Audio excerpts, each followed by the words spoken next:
Hey everybody, welcome to Movies Worth Talking About, where we talk and talk and talk about movies. I'm John Carlos, and as he makes weird ass faces at me, that is Ah.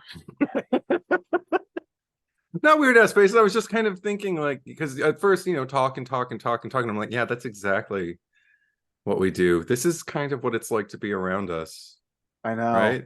Yeah, uh like when we have movie weekends yeah, and then it's time to go, but yeah. then you and I will keep talking, and then your sister's like, okay guys, okay, that's time to go.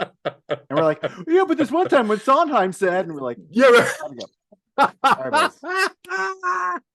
Or like, you've never seen fill in the blank. We still do that. Mm-hmm, mm-hmm. Mostly it's you saying it to me, but yeah, I it's can't it, help it if I've just seen more bullshit than you. Not yeah. anything good, just Just sheer I'm sheer not. quantity, Yeah, I'm not quantity, saying like, not oh my god, quality. you've never seen Bicycle Thief. I'm always like, you've never seen,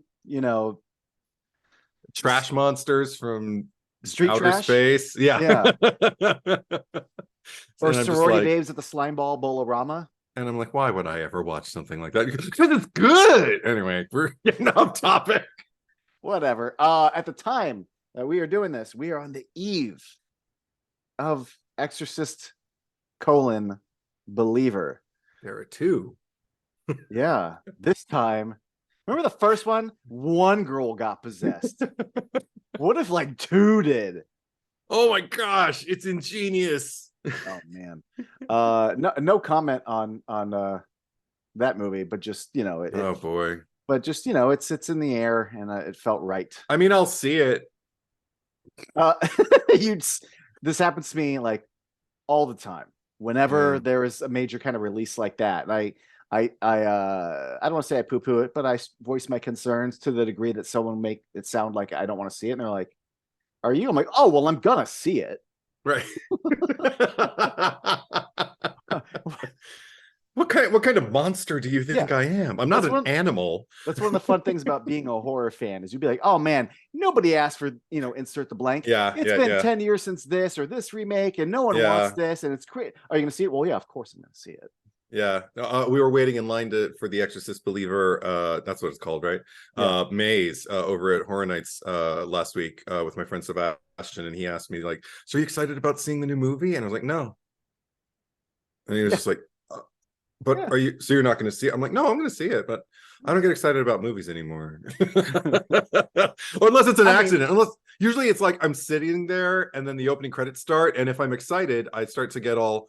Oh, I'm a little excited about this. Cool. Like but I don't, I yeah. know I've been Something burned too about many is times. it getting older, or is it just, the nature of movies now where you just go in, and if it's good, wow, what a welcome experience I'm having. But I like, think it's both. I think getting older is kind of, if you want to call it maturity, I don't know what it is, but it's just kind of like, hey, I can't get all, oh my gosh, this is gonna be the best, because I don't know that, and I right. don't And I don't want well, to be let down. I'd rather just kind of take what comes and see what I can do with it. I'm just curious how much of it's like been getting burned in the past. So you're like, you know what? I've stopped.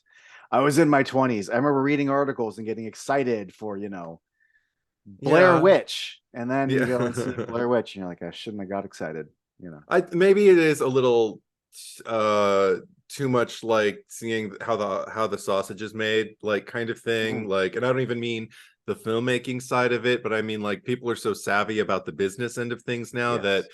we can oftentimes plainly see, whether it's in a press release or in a trailer, even sometimes, oh, that's why the studio wanted to make this movie.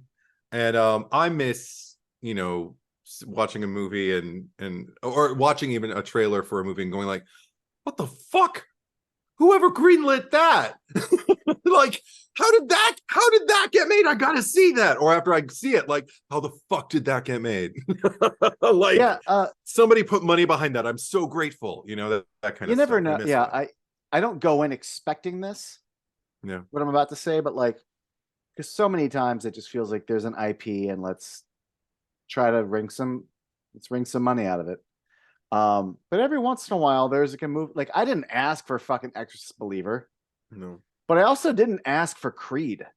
It didn't even occur to me. that's true. And Creed, fuck, do I love Creed?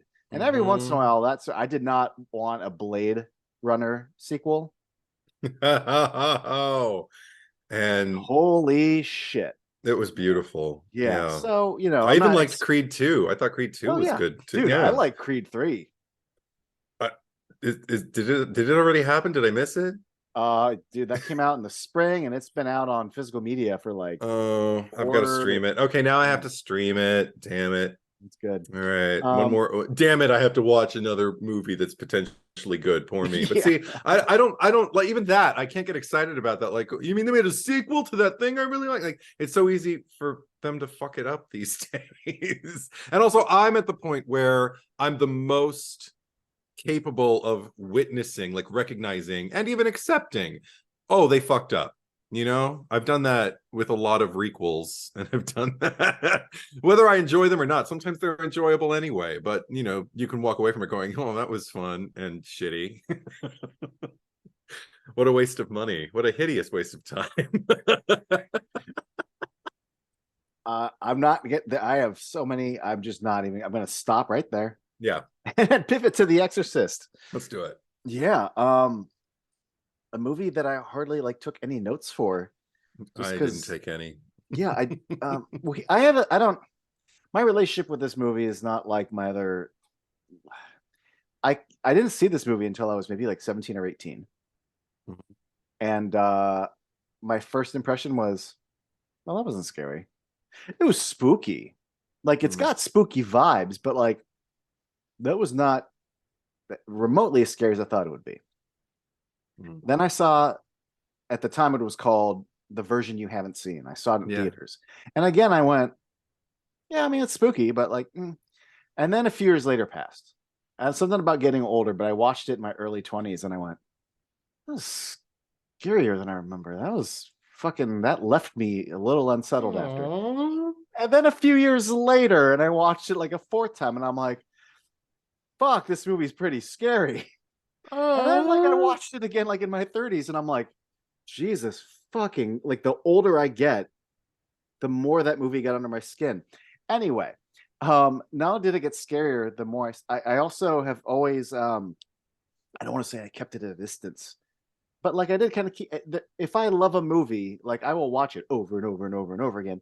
And sometimes we talked about this during like the Scream podcast. Like I saw Scream six times this year. I'm gonna wait a long time before I see Scream 6 again. And I don't want to Yes. do that to The Exorcist. So Yeah. like many years, like the amount of times I've seen Exorcist Mhm. doesn't exceed both hands. Like I think this was only my seventh or eighth time watching it, Mm. which for a 42-year-old, that's not a lot compared to how many times I've Yeah. seen Child's Play, compared to how many times I've seen Halloween. I Yeah. purposefully like to experience this movie fresh. So I don't always have like all the characters' names like in my head. I can't quote the fuck out of it. That makes me a slightly not as informed fan, Mm. but that also I'm fine with that because that also gives me a really great experience every time I watch it. Very nice. I'm kind of the exact opposite of you, but not exactly. Uh, and let me explain. Mhm. I did see it. I didn't even see the movie when I was too young. I think I've talked about it on the pod before. And I think I've certainly referenced it with you off pod. I remember my father taped off of the TV. I can't remember if we had cable by then or if we were still just streaming on, not streaming, listen to me, but like getting on before we had cable. We had Select TV, which it was the new name for On. It's on. And it was like one channel and it had movies on it. Yeah, that's how old I am. And I remember, and that's how we got like all of these tapes of like, these VHS tapes that he would like record off the television. And then we had this movie library. And I think it was kind of a compulsion for him because I know he taped movies and even labeled them cut the little descriptor out of the TV guide with the listing on it, just with the description on it, and taped it like with an adhesive film on the cover, so you could like read about it. But he didn't always do that with movies he liked. He would just kind of do that with like the movies that were available, because I think he wanted to build a library. He liked this movie, but he had an interesting relationship with it, because I think it scared him more than he wanted to ever admit to anyone or to himself, because he swore, as long as I knew him, that movie is not about a possession. That movie's about a girl who's going through something and everyone else is like experiencing mass hysteria. And I'm like, really? He says, and I said, why do you think that, Dad, at a really young age? And he told me, because of the holy water. It wasn't real, and she reacted like it was. So, and I'm like, so therefore the bed wasn't shaking, therefore the head didn't turn completely around. It's like, she just made them think it did. And I'm like, I wish I had the presence of mind to say, you're sounding like the really lame therapist in Poltergeist 3, Dad. Just like, no, see, she's just got mass hypnosis on everyone in the classroom and I mean, made you believe that the thing was, and I think it's just in denial. There's a degree within the movie where you could think that. And then eventually the movie, I think it's when Ellen Burstyn comes into the bedroom and records are flying. Right. Her daughter's head turns around. And you're like, oh, this is real. And like, which is also when she's like, I should call the priest. Yeah. I don't remember exactly something like that. Anyway, I like my version of it. I know. I digress. My experience, my exposure, my dad taped a special that was hosted by one of the Carradines. I'll never remember which one. Was it John? There are many in the one with the longest face, the one who was like son of Dracula. I can't remember which one, but that one. He got a smoking jacket. He was sitting in a chair and it was all dust and munstery around him. And he's just kind of like, welcome to Hollywood Ghost Stories. I'm fill in the blank Carradine. Ooh, something like that. And he basically like that was my first exposure to the entity and to curtains and to like a bunch of like horror movies that at the time were like the cutting edge and a lot of Poltergeist. I think at least the first two Poltergeist movies had been out by then, so they were in it. And he's just talking about like what scares us and why. There were tons of interviews with people who were like Hollywood personalities, psychics, and all of the everyone from A to B. And it was about 90 minutes. And they got to the possession part talking about, because they also talked about The Omen and talked about stuff like that. They got to the point where they're talking about The Exorcist, and this was my first exposure to it. And all I remember is they showed kind of like the most, kind of like high-pitched scenes where the possession is in full swing, where, her body is, leaping off of the bed. She's like, mother, and then with the white eyes and everything, and the neck is going all bullfroggy, and I was undone. I just kind of like the way Mommy Dearest, I couldn't take my eyes off of it, yet it terrified me, because as a kid, your way in is, ooh, Mom from hell, scary. My way in from this was, I'm being raised Catholic, and here this girl, for reasons I have no idea before I've even seen the movie, is like out of control. Something else is in the driver's seat and making her body like morph, like her eyes have gone all white and her neck is going like this. And then I saw the head spin around, and I didn't see the crucifix into her lady parts thing, thank God. But I don't know what that would have done to me. But yeah, so that was my first exposure. I was terrified. I saw it first time probably around 12, 13 years old, maybe a little younger, maybe even 11, because my mom was always game to watch horror movies with me. And I just remember watching it and being very scared. I didn't sleep well that night. I kept being scared that something was gonna possess me. And also just now I'm not scared of it, but I do get caught up, like me, the feeling person. I'll sit there and watch her go through everything, and it affects me. I can't just sit there and go, huh, or even just be bored. I'm engaged because I think the filmmaking is basically built for that. This almost kind of interactive quality, it's been said over and over again, William Friedkin wanted to make it, at least the introductory parts, like very documentary like, and so you'd have a way in, and so you could drop your guard a little bit, and Boy, then I'll all of a say. sudden, ha Um, yeah, the sad part is, so there's this period where like the fourth time I saw it really scared me. The fifth time I saw it really scared me. The the last time I saw it, I was like, oh, I'm scared a little less. And then this time I watched it and I was very just Kermit. I'm like, mm-hmm, mm-hmm. So I think I peaked. Although okay, moods may change. Who who knows? knows? But the thing about the last time I watched it Yeah, is something else really bothered me more than it ever used to. And it's the more and more I watch it now, the more I also key into the first two acts more. Like that's the bigger ride for me.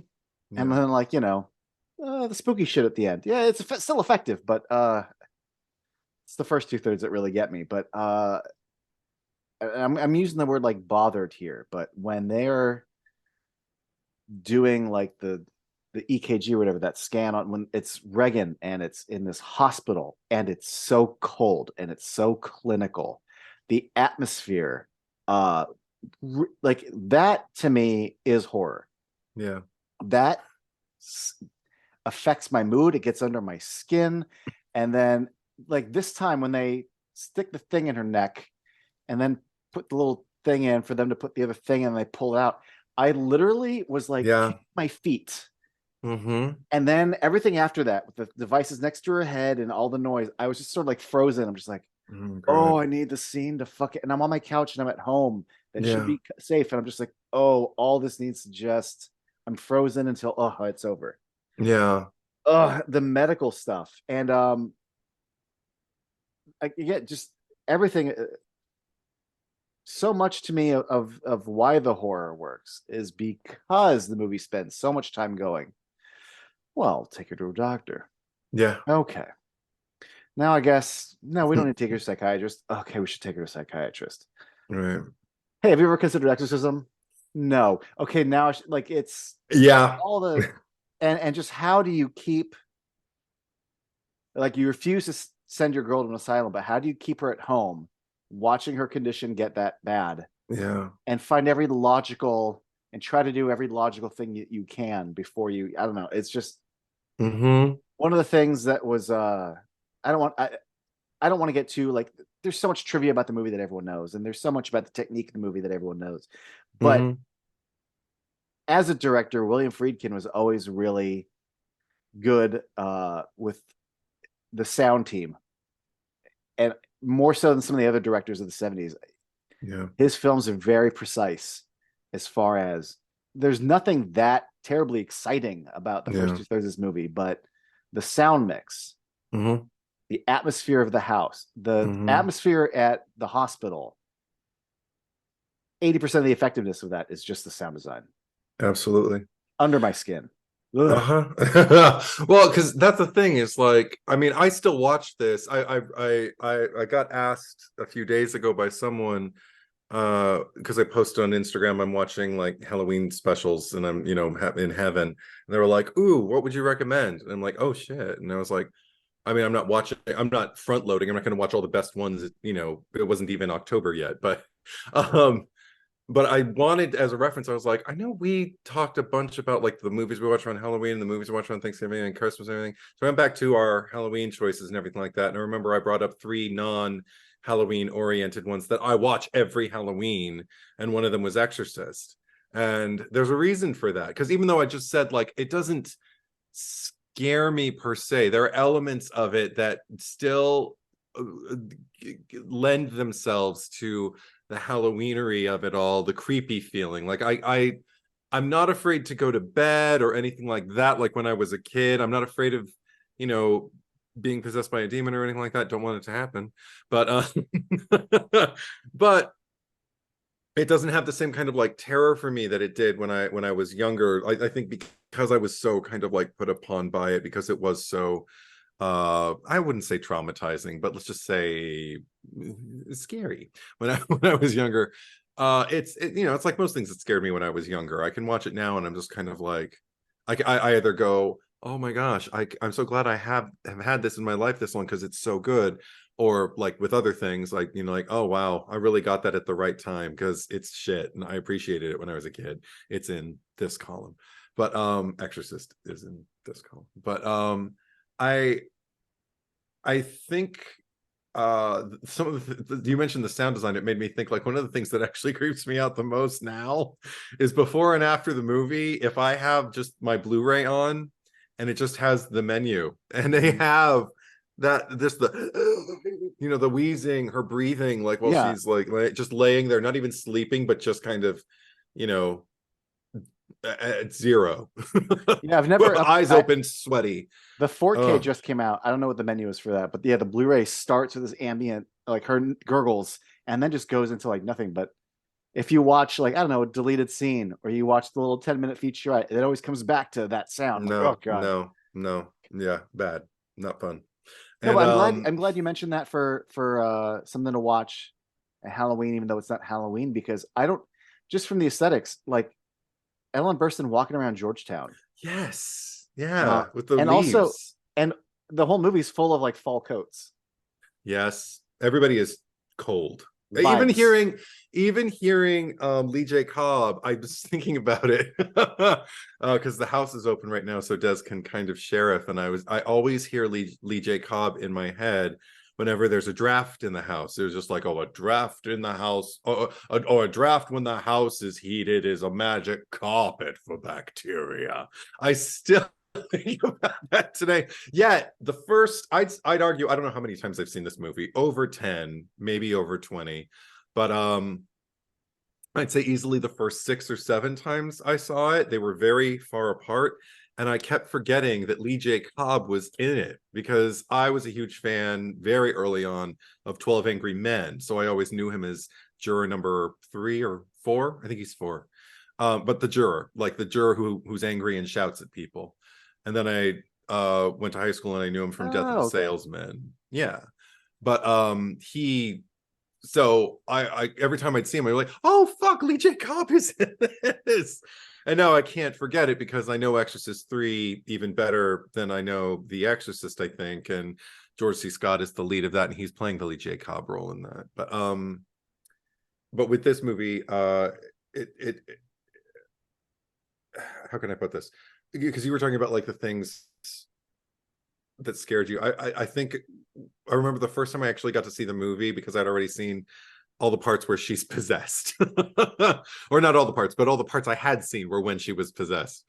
So watching the movie for the first time, I remember just seeing Linda Blair, young, beautiful Linda Blair, when she was probably about my age, and just kind of like talking about the gelding, and and I don't know what to say. I mean, God, she is so. Or when she's laying there and Ellen Burstyn like tries to get the eyelash off of her face, she just sits there and just and just the look on her face. She's an angel. She's an angel.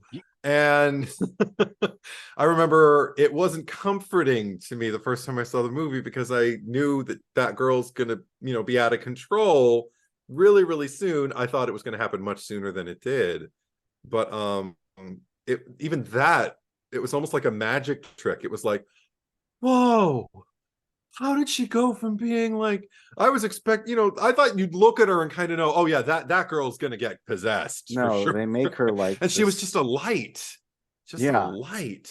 it's especially, yeah, they establish a few scenes, even just like them, the way that their little banter, the way she asks questions, the way she answers when they're just like in the basement, when they're just in the house, coming home Yeah. into a living room. It's almost like if I knew those people in real life, I would hate them because they're so fucking happy, and I'm like, ugh. But like for the story you're telling, like when they're in bed with the eyelash, I'm like, you guys are so like, I want to barf, but I know what's gonna befall you, and you are playing. There's so much truth to them. Like they are both. I'm like, how lucky. Also, like I'm an asshole, or I'm like, this rich fucking lady who can afford all these nice things, and this Oh my daughter is like, I want a God. fucking horse. I'm like, oh yeah, maybe we'll get you a horse. I'm like, ugh. But they both, Oh my God. and yet though, Yeah. against all my negative instincts, Yeah. their charm wins me over. Right. There is a purity to just how fucking happy they make each other. Yeah. And also, again, they make it feel so rooted in grounded, so that it doesn't feel artificial. But like, Hmm. it's this they are so fucking happy that like Are that's how, they? well, Are they though? I mean, they're no, a family going through no, divorce. I'm not She's an talking only about, child. what Like, Ellen Burstyn's going through with phone calls with her ex-husband, all no, that. but I mean, I'm just the talking about the, underpinning, it's all no, there. I but the feel like, energy, like the vibes, like the, yes, like just yes, the yes, goo yes, goo yes. gaga of it all. I'm just like, Ugh. you need to have that high to then pull the rug out, you know. I'm just saying, like I know there's, I never had that reaction. oh yeah, I'm so No, glad because I think they I didn't knew, include this. like, But remember they talked about for her birthday we're gonna go around DC and all that. yeah, There's deleted footage, like they shot a whole yes, sequence. yeah. And I'm like, I'm so glad he didn't include it because there's just so much footage of Linda Oh my Blair being like, God. "Yay, I'm Oh having a my. great day." And I'm like, no, there's just the right amount of like happy kid without me like, you know, your face. I'm in shock. I've never heard anybody speak about the before, Like, that way, the yeah, before no, times. if they'd included the Wow. Washington DC stuff and it's just her skipping and how happy she is in DC, I'd have been like, you know what, get possessed. But I can't wait. No, no, Wipe you that smile wouldn't. off your face. No, but there's No, just the right amount that I'm like, oh no, don't look how happy she is. She's got it so good. She might get but a horse. I mean, even in the scene where I mean, she's really, really happy in the first one, and I even like that they allude to, like, the fact that, yeah, here I am saying she's an angel, but yet she does something, like, bad by, like, stealing the cookie when she's not supposed to, and she runs Oh, away, and her mother tackles her and everything like that, and she tells her, what does she tells her something like, you're an evil child or something like that, or you're a bad girl or something like that. I don't remember, but I'm sitting there just kind of like, not yet, but everything that happens after that is less happy, because for me, maybe I'm just more of a pessimist than you are. I don't know. Because is that I'm no, possible? just because I don't assume from then on that anything that transpires is happy, because I feel like there's an underpinning in every scene of something I can latch on to, the darkness of something, like when they're in the basement, she's talking to Captain Howdy and trying to introduce him to her mom and everything like that. And again, because when I was a kid, like I tense up, because I'm like, no, you really shouldn't be like playing with the fucking Ouija board, especially not alone. And her mother has no response to the fact that it just kind of dances away from her, the little, what do you call it, the thing, just kind of like Planchette? moves. She attributes it to her daughter not wanting to play with her, and it's like, no, did you see it? It moved on its own, bitch. uh so That and when I'm she's in the attic. I'm like, did you yeah, not see the fucking yeah, no, then he's just like, no rats, and she's like, oh, well, okay, let's go back to life as usual. I'm like, no, no, but also there's at that point they're doing things that I never would do. Like, I wouldn't have gone up in that attic. You couldn't have paid me at night. Are you fucking kidding? Alone? No. Out, no. And but and then, like, even the scene where she takes the eyelash off and everything like that, it leads into the conversation where she's asking, like, about, like, is wondering, like, is her mom going to start dating again? Maybe I should, like, say it's okay, because obviously, like, it's over, my parents aren't going to get back together, and this is just going to be my life now, so I need to be agreeable to it. I need to be, like, a big girl about it.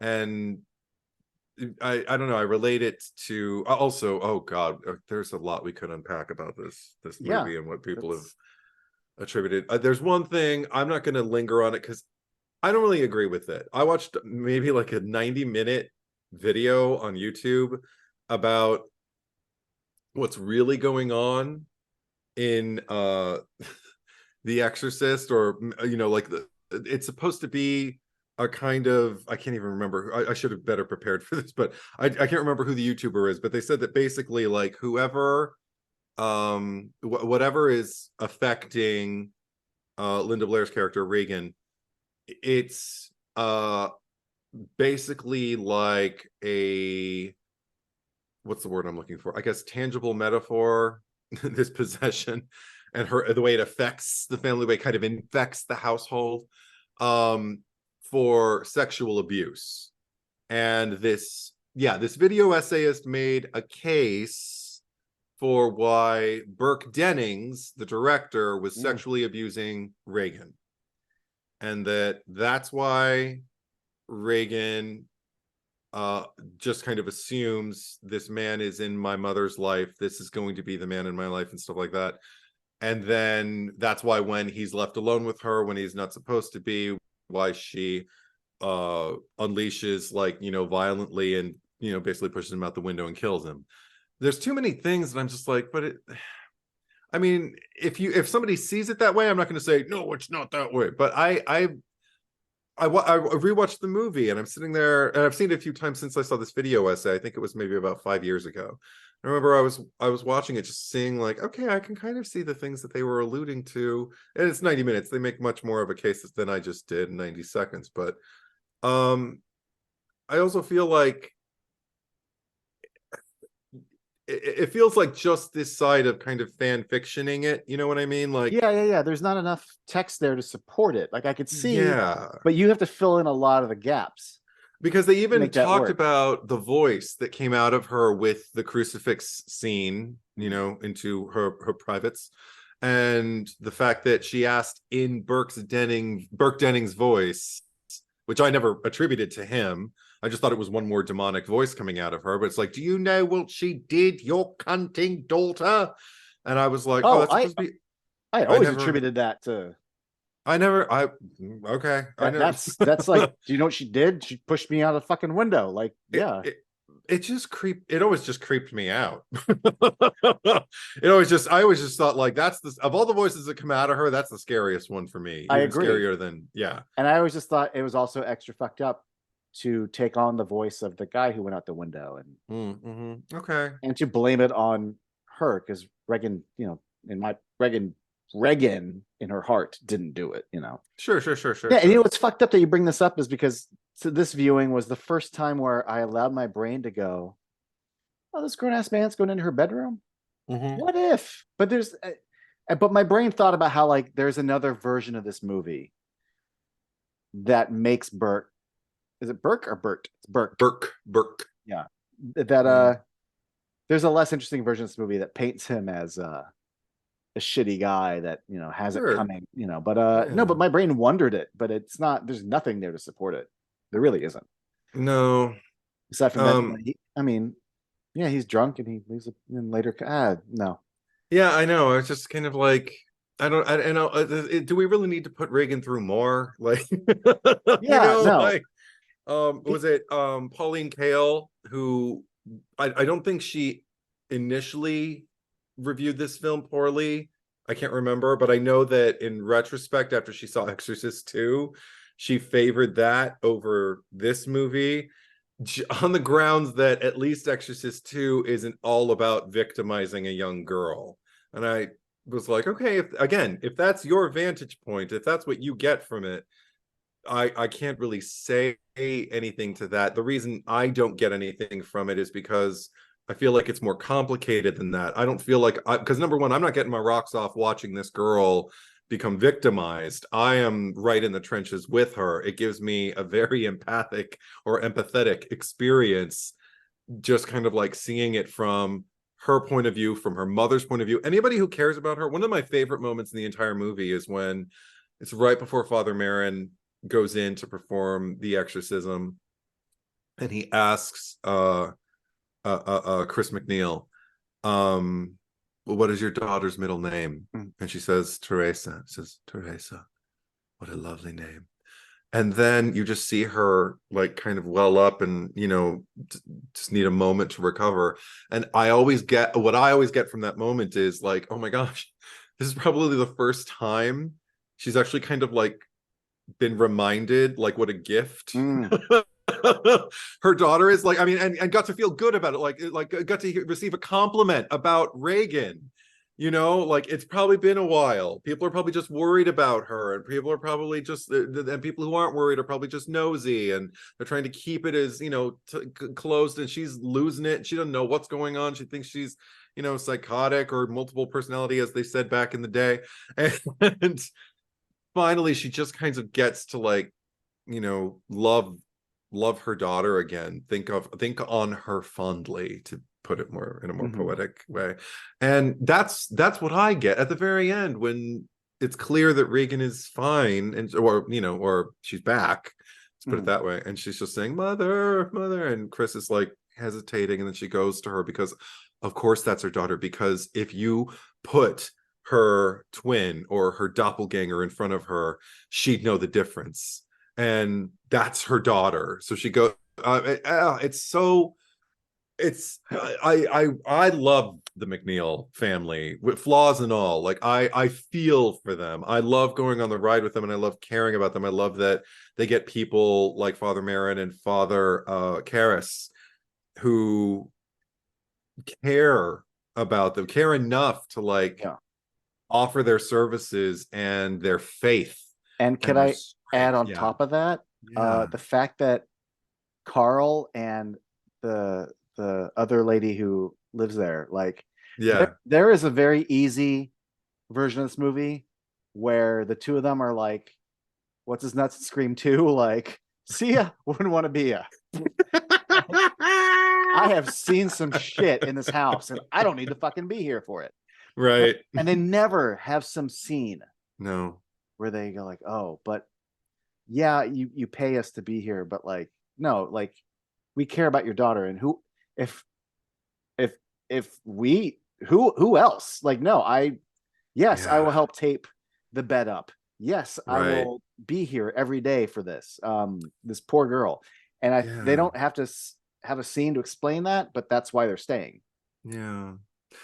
Also made me think, because the last time I screened it was with my sister, who was seeing it for the first time in a very long time, because, like, you know, me with Leatherface, Gunnar Hansen, OG Leatherface especially, it's like no, like, you know, if I'm walking down the street and I see something like that coming towards me, I'm going in the opposite direction, but I'm not running, because I don't want to arouse any kind of attention from it. I don't want it You got to chasing me. play it cool. Yeah. Her thing is Reagan, like possessed Reagan. And so she's like, no. And even more than, I watched Leatherface, you know, I watched the Texas Chainsaw Massacre. She hasn't watched Exorcist in ages, so she wanted to revisit it and see if it scared her as much as it did. And what she really got was, like, it was the first time she ever saw the movie and cried, just out of, you know, like, you know, again, you know, compassion for, like, the characters and for what they have to go through. But she also, we were both at the end, like, watching Sharon, you know, her assistant or whatever, kind of pack it in and kind of say her goodbyes to Chris. And I still speculate about it. I don't think I've ever had, like, a theory about, like, what's going on, but we both just kind of agreed in this very general way. The movie went on because we want to keep watching the movie, but we're just kind of like, maybe you just go through something like that with someone, and it's just too hard to stay around at a certain point. Like, you know, it's time to move on. Mhm. You know, I stuck with you. It got really, really bad. It was really, really hard, and now we got to break up, you know, because that's all I'm gonna kind of think I need, or at least I need some time to myself. I'm wondering if that's why Sharon went off. I'm not gonna even consider what happens in Exorcist 2, because fuck that movie. But and because it wasn't in anyone's mind when they made this. William Peter Blatty did not write Exorcist 2. He wrote, you know, this. So yeah, I don't know. You got anything else you Yeah. want to Well, you brought up say? this one theory you saw on YouTube. I thought you were going to bring up something else, so I'm glad. Stop me if you heard this one. This was the one that I heard. I think I heard it in like my film 101 class, Oh, freshman year of college, and I've heard it a few times since then. And it's, to me, it's a very film 101 kind of thing. It's not a reach at all. It's not some giant thing, but like the idea that one of the reasons why this movie connected, and we've talked about how, like, when horror things become a product of their time, Yeah. So like it's no accident that like torture porn became so popular in the 2000s when we were like Sure. torturing people, to get Yeah. information. And Yeah. you can see that reflection in all these different eras. Um, Even though this isn't as obvious as that, I heard that one of the reasons why people think The Exorcist was such a massive hit, big fucking box office hit, was that there was a whole generation of adults that were seeing their kids go off to Vietnam and they weren't necessarily getting their kids back. So this Yeah. fear that like she's losing her daughter and will her daughter return? Or when Hmm. they get their kid back, they're not the same kid as when they left, Yeah. Yeah. And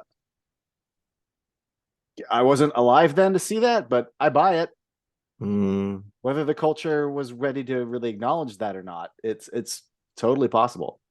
There's also I've heard that, and I heard on another podcast that I got through the entire thing, but I remember they got a lot of facts wrong, and that bothered me. But they also just posed like a bunch of theories. That's why I kept listening. And one of the ones that they attributed it to, as far as the period, they talk about like the devil scare, Yeah. yeah, and talking about like it being emblematic of like movies in the 70s where the children were the problem, like you think of The Omen or Carrie, or I'm probably missing like a whole bunch of them, but like we're basically like um we're no longer being invaded by aliens. We're no longer the horror, even the horror movies that weren't about the children, it was usually the most effective ones were about like the invasion of the home, like Yes. something, the solace of the nuclear family and that ideal was now kind of like unpacked, unmade, and now up for what do you call it when you look at the body after you after it's Autopsy. dead? Autopsy. Thank you. Yeah. Autopsy of the American family. Sure. I But mean, let's yeah, like Both Hills Have Eyes, Family right. Camping. Also, Last House on the Last House on the Left. Left. Totally. There's a yeah, I buy that more. Or A Race with the Devil, which is another like we're Hmm. out, we're people. Black Christmas. Yeah. Yeah. Um, I mean, I'll buy that. Yeah, it's not the fact that it's no longer ghosts and goblins, and the fact that this Yes, is like probably the most goblin-y of any of the movies that came out, in the right. 70s. 50s, we had the fear of the bomb, so now we've got all these atomic age Right, creatures. right, Yeah, right, right, right, right. But very of and their era. sure. I mean, and that's not like citing, like giallo's kind of its own thing, but I mean it's within the framework of American cinema. It seemed like the subject matter seems to mostly be like tying into like Halloween, tying into like what's going on your street, what's going on in your house, what's going on in your bedroom, kind of Well, yeah, thing. because this is early 70s. And what's interesting is Halloween's late 70s, Friday the 13th is late 70s.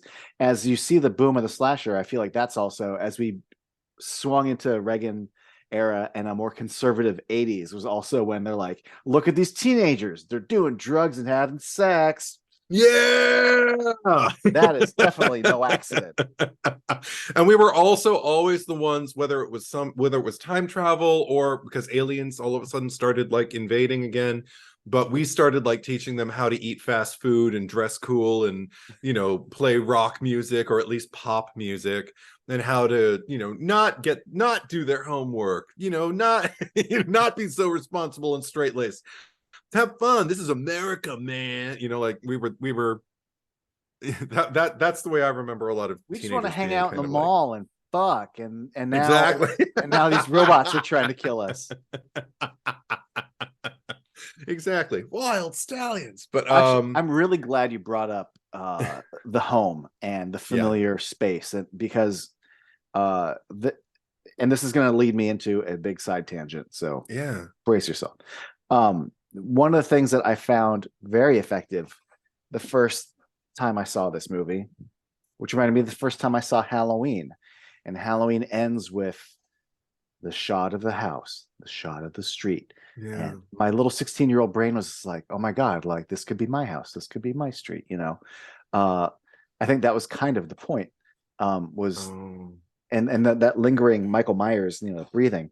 So the thing, and I realize I have a thing both in life and in movies when familiar spaces become tainted. So Yes. it's not the fact that it's the house and the street of all this horror that you've just seen, and now it's just the street, and now it's just the house, but Yeah. it's stained.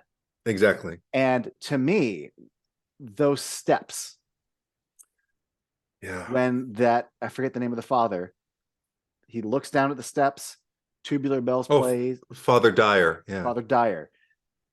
We look down at those steps, and I remember the second the music starts playing, we go to credits, I just got like chills because those steps are now tainted. Like, not just evil, or not just like something tragic happened there twice, but like demonic evil happened there. Yeah. Really got under my skin.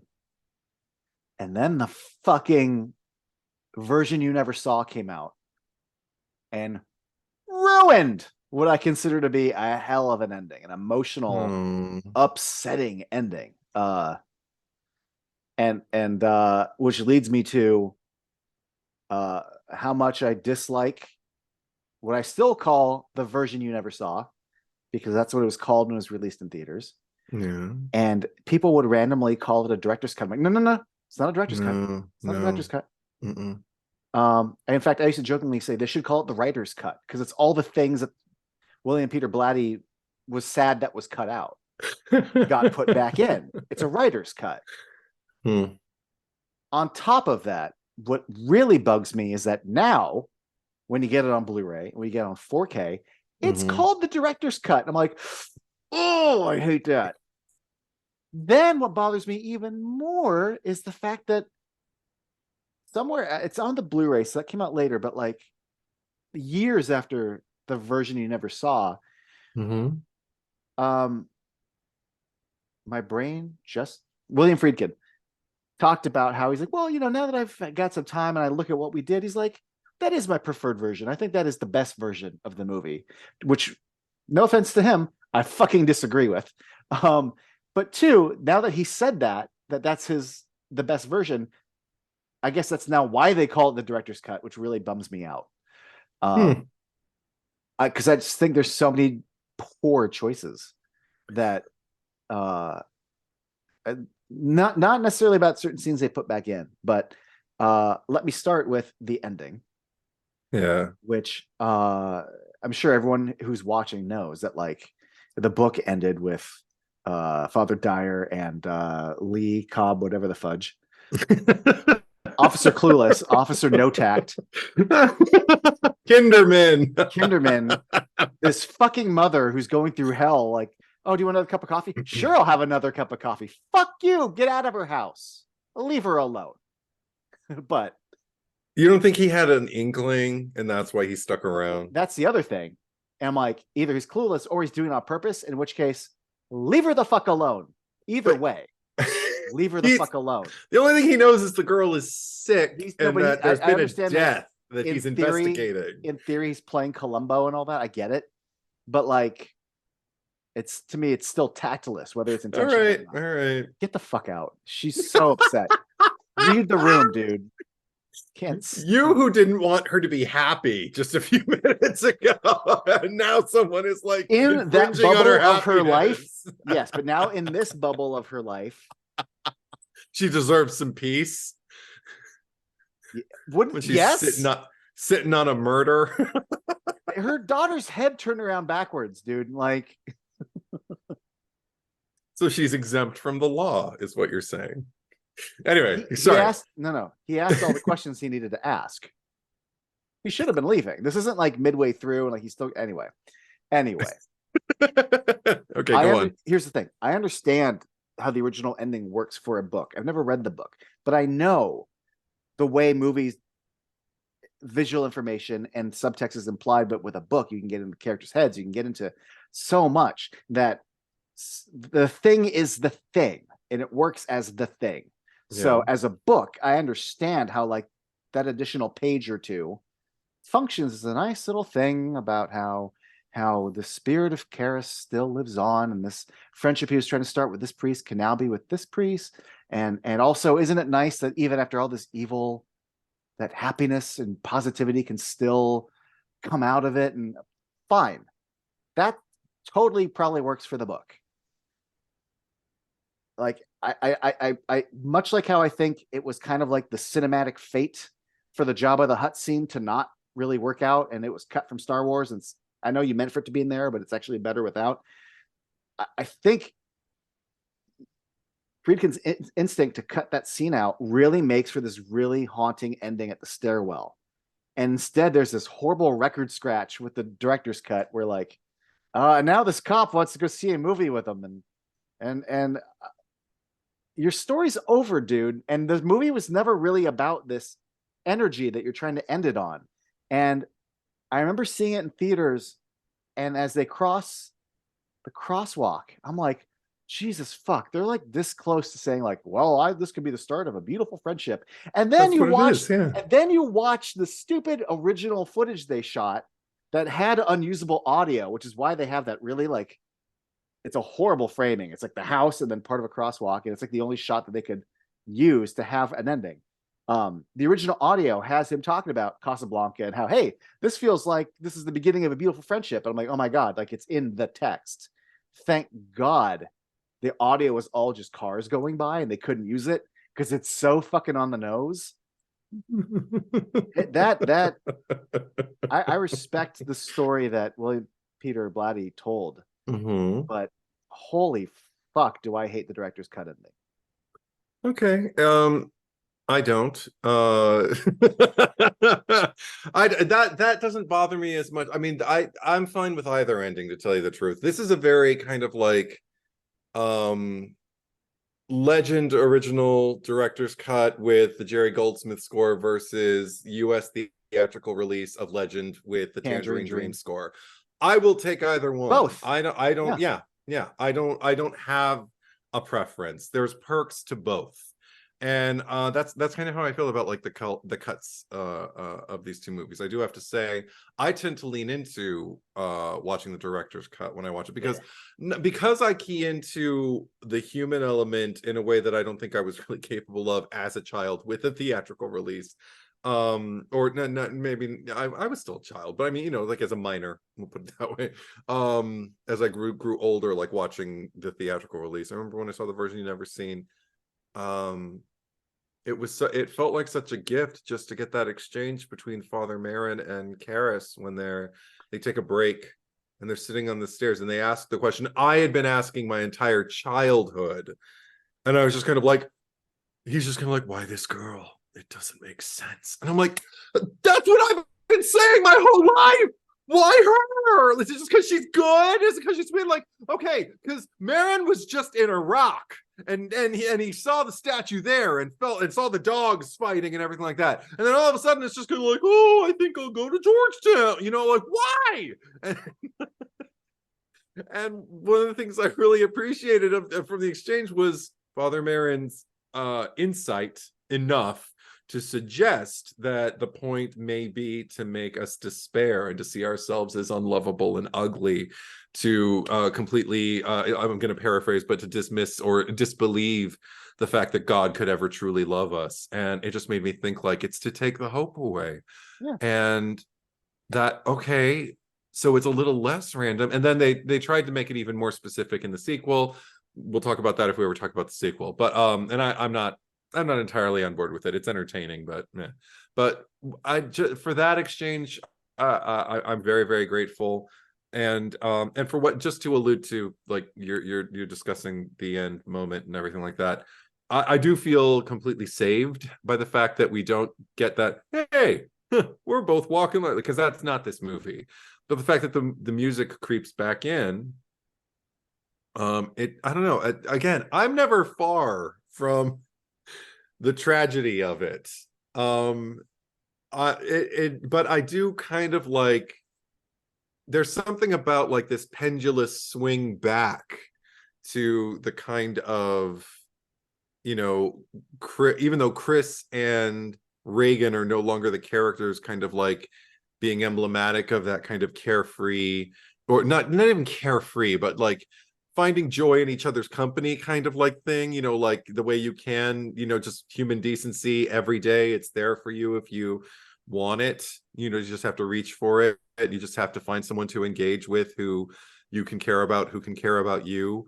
That's what I kind of get from that exchange between those two men, is just like, okay, the world can be kind of, if not carefree, at least a little, you know, with a little spring in their step. You know, we don't have to Yeah. walk around carrying, you know, what happened Well, with us, but we also shouldn't forget about it. And I'll touch on that after you. What do you want to say? What do you want to say? no, I always just took the vibe of it being that they're still good in the world. And it wasn't until I think I watched the Blu-ray that specifically Will Peter Blatty was like, no, it's about how Karis carries on through this friendship. It's the friendship that he was trying to start with Karis is now he's starting with him. And now he lives on. I go, all right, whatever. Um, I mean, it's a nice idea. But I don't know. Again, sometimes actual death in real life has tainted my view of some things. It's never said directly how much time has passed, because I don't think they just pack up and move the very next day. No. And her wounds have kind of healed a bit. Yeah. Oh, yeah. But No, Reagan looks much better. but if I was Father Dyer and I was like just looking at the steps where my friend died, and some cop who was, you know, just doing his job and asking questions earlier was like, "Hey, you wanna hang out and get a movie?" I'd be like, "No, I was literally holding my friend while his fucking blood was coming out of his head, like just fucking blood just out of his head. I'm not good, and I don't want to have fucking lunch with you, dude. Not today." That's my vibe. I just don't see it happening, and that's me bringing too much realism. Well, no, I not even too much realism, but also, I mean, consider the fact that like this man is a priest who chose to be a priest, who chose to be a servant to the people, you know, and to servant of God to the people, I suppose. He's of service. He's there. His whole angle We're talking is about to Dyer be or Dyer. His whole angle is to be there for his community, and that includes Kinderman. So if Kinderman is on his own little wavelength, the way anyone else in that day is going to interact with Father Dyer if they don't know what, you know, he's just gone through. And even if they have gone through, some people have their own way of grieving. I feel like I don't know, it bothers me so much less than it bothers you. Also, Kinderman's his name, right? He oof. Just there's an energy to him that I just don't want to be around. Oh my god, I and love him. Oh my god, no, when he's like, "Oh, see, I like movies. I like to talk about movies." And I'm just like, normally, oh yeah, sure, but there's a certain kind of person where I'm just like, "Oh, I don't want to fucking talk movies with you." Oh my god, no. No, like, "Oh, I'm a real movie buff." Like, "Oh, if you call yourself a movie buff, get the fuck out." And yeah, like he strikes me as the kind of guy that if you had gone to the movies with him, he would turn to you and be like, "Hey, so you know, did you ever see Laurence Olivier?" And I'm like, "Shut the fuck up, we're watching a movie." Like he would not shut up during the movie. And I just no, thank you. Okay, I mean, he could. I can't say I'd be surprised if he did, but also I don't know. He's part of a bygone era, which is, you know, that kind of brusque. That's fine. I have no patience to hang out with that though. Like I'll bump into you, I'll answer your questions. I don't need to go to lunch with you. I'm good. I don't know. Maybe it's the fact that like Lee J. Cobb actually gets to have fun in a film. This film of all films, sure. Like, I mean, he's Willie Loman. He's juror number 3 or 4, I forget which.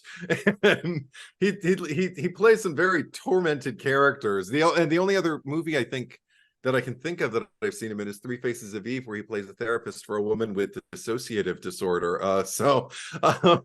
That's not a laugh riot either. He's great in it, but it's not, you know, this is probably the most fun I've ever seen him have in a movie. So I'm more willing to kind of like grant him that access. One thing I wanted to touch on in terms of I guess the good in people and the light and the whatever that it ends, because I got that too. I don't think you're wrong feeling that. But one of the things that I always am really, really grateful for is, again, getting back to the way we conduct ourselves within our kind of like household framework and everything like that. Here, Reagan's just been through, God knows what. And Chris seems to be under the impression, probably because Reagan told her, that she doesn't remember any of it. And what that always rang to me, and I think I can't remember if I've brought this up before, but I think of two other movies. At the end of them, I think of the end of Poltergeist, the original one, where Jo Beth Williams, after all the shenanigans and everything like that, and this house is clean and all that, they're moving out of their house and they're looking at little Carol Ann, her parents, and Jo Beth Williams says to Craig T. Nelson, she doesn't seem to remember any of it. And she's just kind of sitting there on her bike, like, smiling, like la la la la la la, like a sweet little girl.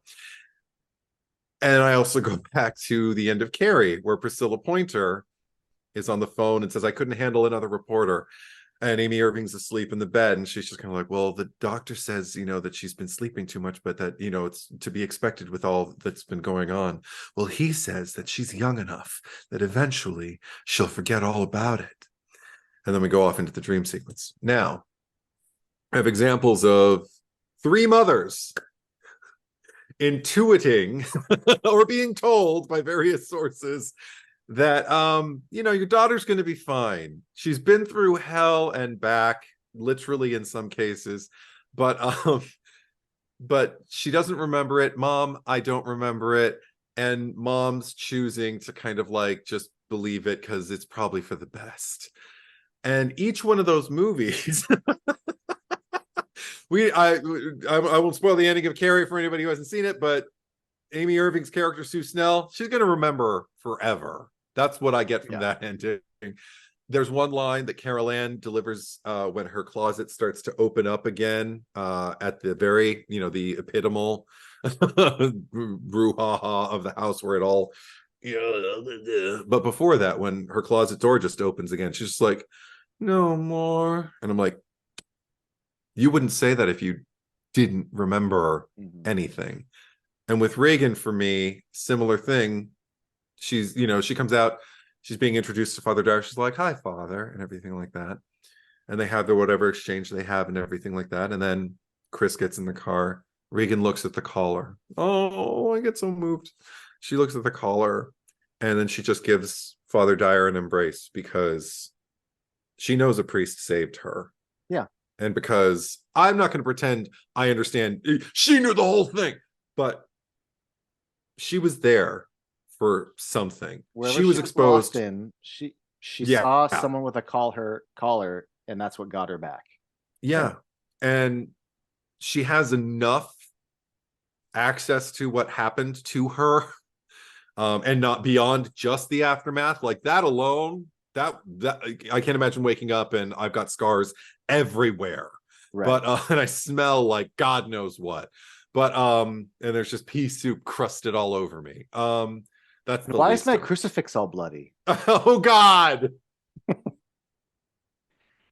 I wasn't gonna go there. God. Anyway, I hate you.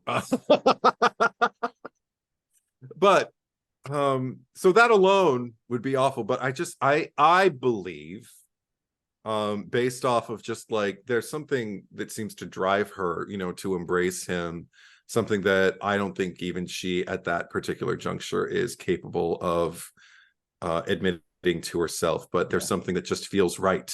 Yeah, she can't articulate it. No, but there's something that just feels right about embracing someone who is, practices the same dogma or whatever you call it, as the man who saved her. Because who knows, maybe he'll save someone today. So I that for me just kind of, that's my little triad of denial, infringed upon them daughters who've been through some shit, And I never forget it. Every time I see that moment happen, I'm just kind of like, you remember something. You remember enough. And it just again and I like it because again it doesn't idealize it. It's not like, great, oh phew, she doesn't remember anything. That's not what horror movies are about. Horror movies aren't about like, thank God that's over. Yeah. Unless it's ironic, it's all over. Yeah. Sorry, Jesse, but yeah, I was gonna say Nightmare on Elm Street too. Yeah. Yes. No, it's about you never you can push past the darkness, but you never escape it forever, and live happily ever after. Horror isn't about that. It's about fighting the fight when the fight comes to you. So there you go. I was about to say, just like in life. Yeah, exactly. I'm going to take it back to, because this all kind of started when we were talking about added scenes. The father Marin and Karis on the steps. That's one of the few scenes that I'm like, oh, that's a nice moment. I'm fine with it being in there. It's funny as I agree with both William Peter Blatty going, that was really important. You should keep that in. Yeah. But I'm also 100% on Friedkin's side of like, it's what the whole movie is. Like, we don't need to say it. The audience, if they're watching, should be thinking it. I needed and sure it. enough, but but you said your whole life thinking it. So I'm like, but you were already thinking it. You just are happy that the movie's articulating it. But like, well, I was wondering it. I was like, tell me. And then when he said it, I was just kind of like, thank you. I don't know. It's nice to know I was on the same page as William Peter Blatty. Like, that's nice. I'm fine with both of their reasonings. I don't think either one of them's wrong. Which is why we can have two cuts of the movie. But so anyway, when that scene happens, I go, this is, and also the two of them play it so fucking good. Yeah. So that's why I like that beat. Yeah. I think that is quite literally the only thing I like they added. I'm not against the additional doctor sequence because it's also when the scene's over, you're like, oh, I see why you cut all that out because it doesn't. But the initial visit to the doctor, she sees a little flash of Pazuzu, and then he mentions that she was being a little vulgar, and then he mentioned the idea of psychiatry comes up, and then things get worse after, which explains to me that's why you cut that scene out, and like now she's going to a doctor. That makes sense. They bring up psychiatry. It turns out they're bringing it up again, but like nothing about that initial scene is important, but it all plays like. It's a very watchable, and it's like what 3 or 4 minutes long of her and the blood getting drawn. It's all very watchable. Like it's not. I don't roll my eyes. I'm fine with that. The reason I have such a knee-jerk response to the so-called director's cut and it being called a director's cut is I find the rest of the editions cheap and beneath the level of this movie, where. Chris comes into the kitchen and I knew you were gonna flashes on the fucking stove. So fucking stupid. What spook house bullshit is this? This movie that is held to such a high degree, but also went in with the intention of telling such a grounded story that pulls people in emotionally, right? Okay. And then to be like, boo, there's a Pazuzu. Oh, and there's a Pazuzu in the door. Oh, and then she leaves and there's a Pazuzu statue. Like, just this fucking, like, this is the equivalent of like digitally inserting a Ronto into fucking like Mos Eisley. Like, this is nonsense. This is cheap in a movie that's not cheap. And it's embarrassing. I don't have as strong a reaction to it as you do. For me, it's just kind of like more atmosphere, and it's like it's I don't even know how it's atmosphere. It's like dumb boo bullshit. Come on. Just like a little like flash of Pazuzu on the stove. This is so stupid. I just remember it's not even like it's just like a composite. It's not. Oh God. It's when you're a kid and you've got like your Trapper Keeper, but then you have like some Rock Band sticker. You put the sticker and it doesn't, like, that Pazuzu doesn't belong in the This is dumb. A bunch of horseshit. Okay, I mean, there are definitely other versions of film where there have been additions made that I find a lot more of a reaction akin to yours. Like I think about, the revised versions of like the original Star Wars trilogy and stuff like that. Like that bothers me. Yeah, I find this akin to that. I don't for some reason. I wonder why that is. When Regan's talking to the therapist and she used to just like look at him and then attack, and now and then the little they did. Oh my god! So get the fuck out of here! What a bunch of horse shit! Like I'm saying, horse shit. Oh god. Okay. Doesn't need it. It's not a cool effect. It doesn't need it. I'm not gonna say anything. I'm not sitting here saying like, oh thank God. Eddie, like it was missing something. Eddie, but it's when Karras in the middle of this emotional moment, he's looking down at Regan. Fucking take me. Did you need him to look at the window and be like, oh, his mom? That's stupid. Fuck, I get so upset when they like put the image of his mom in the window for a second. I just none of it horseshit.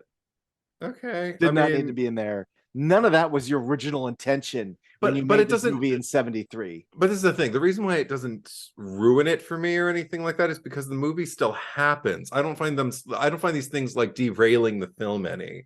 I mean, yanks me out. Okay, I'm sorry. Then I'm glad you can watch the theatrical release. See, at least the theatrical release is still available for you. What makes it different from Star Wars. Yeah, exactly. Is at no point did maybe that's why I'm pissed off, because if I ever want to watch the fucking theatrical release of Exorcist, I've got a fucking Blu-ray. Whenever you buy it, it's always both. Mm-hmm. Yeah, and I appreciate that, but because I mean, there are some moments that they put back in. The Iraq sequence is even expanded some, isn't it? Is it? I thought it was. I thought they had put in like nothing like terribly. There's a bunch of random little bullshit, but yeah, nothing that I can think of that's specific. But I do remember somebody at some point, maybe when the version you've never seen like was coming out, people that I felt like that was part of the discussion.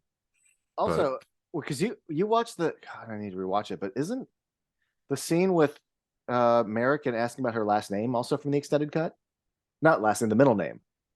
Oh, the middle name. Yeah. Yeah, maybe. I think that's the director's cut. That's another. Yeah, I don't know if that's in the theatrical release. I don't think that is. I don't think so. Okay, I like it. See, another addition that I'm like.